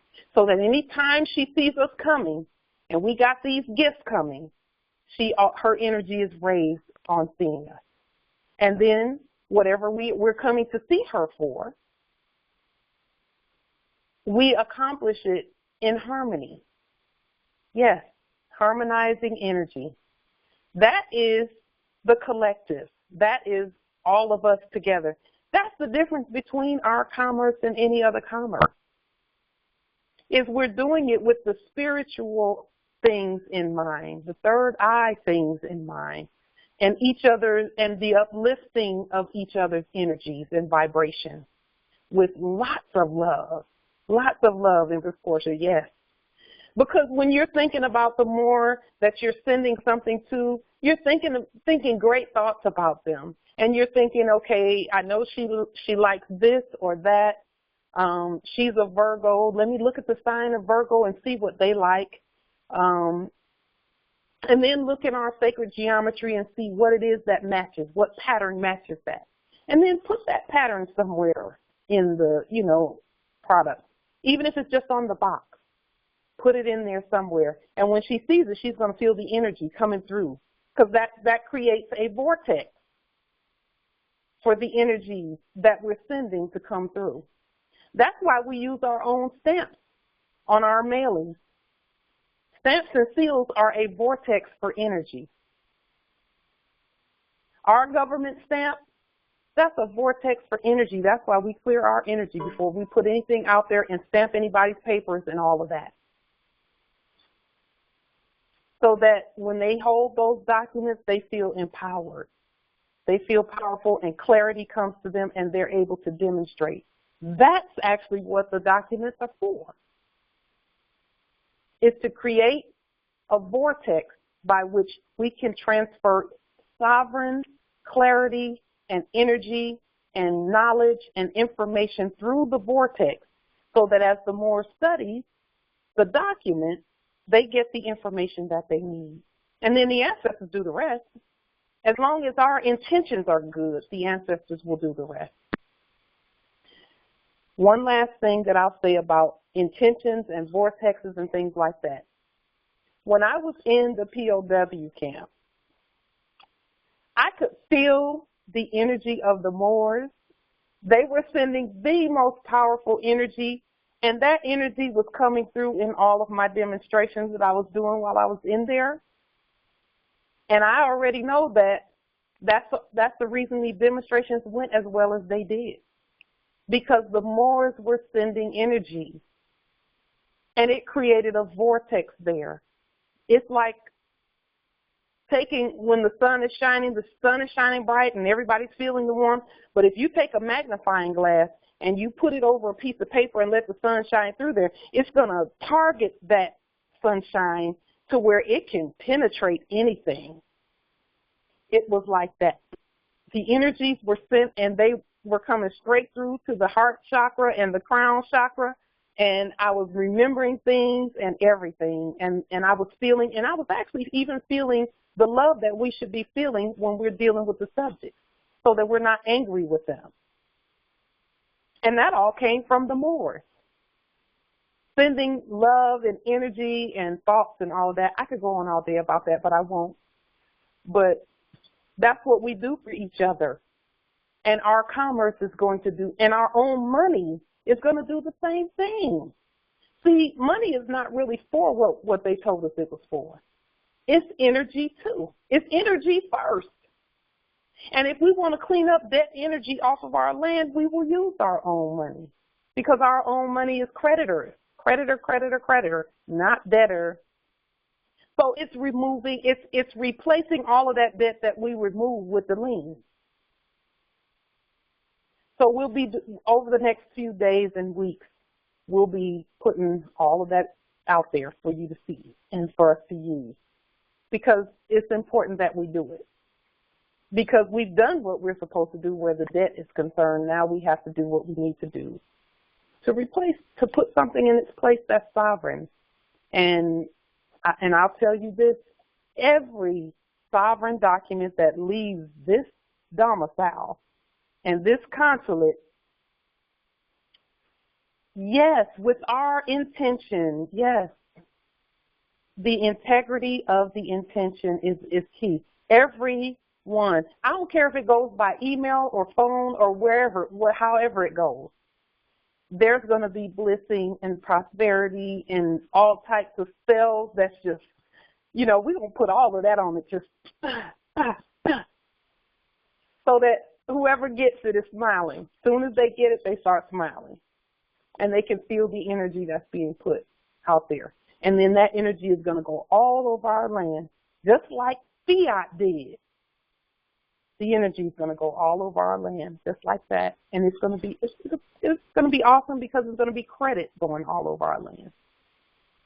With that being said, are there any other questions or comments or wisdom of any kind that we can hear today?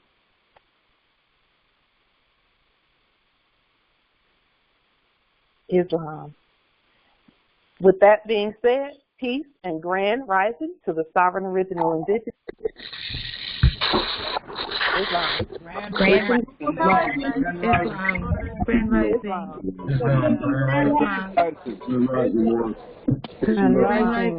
Love. Grand rising. Islam. Islam. Light and love. Life and love. Much love. Islam. Grand rising to the ancient ones. Yes, Islam.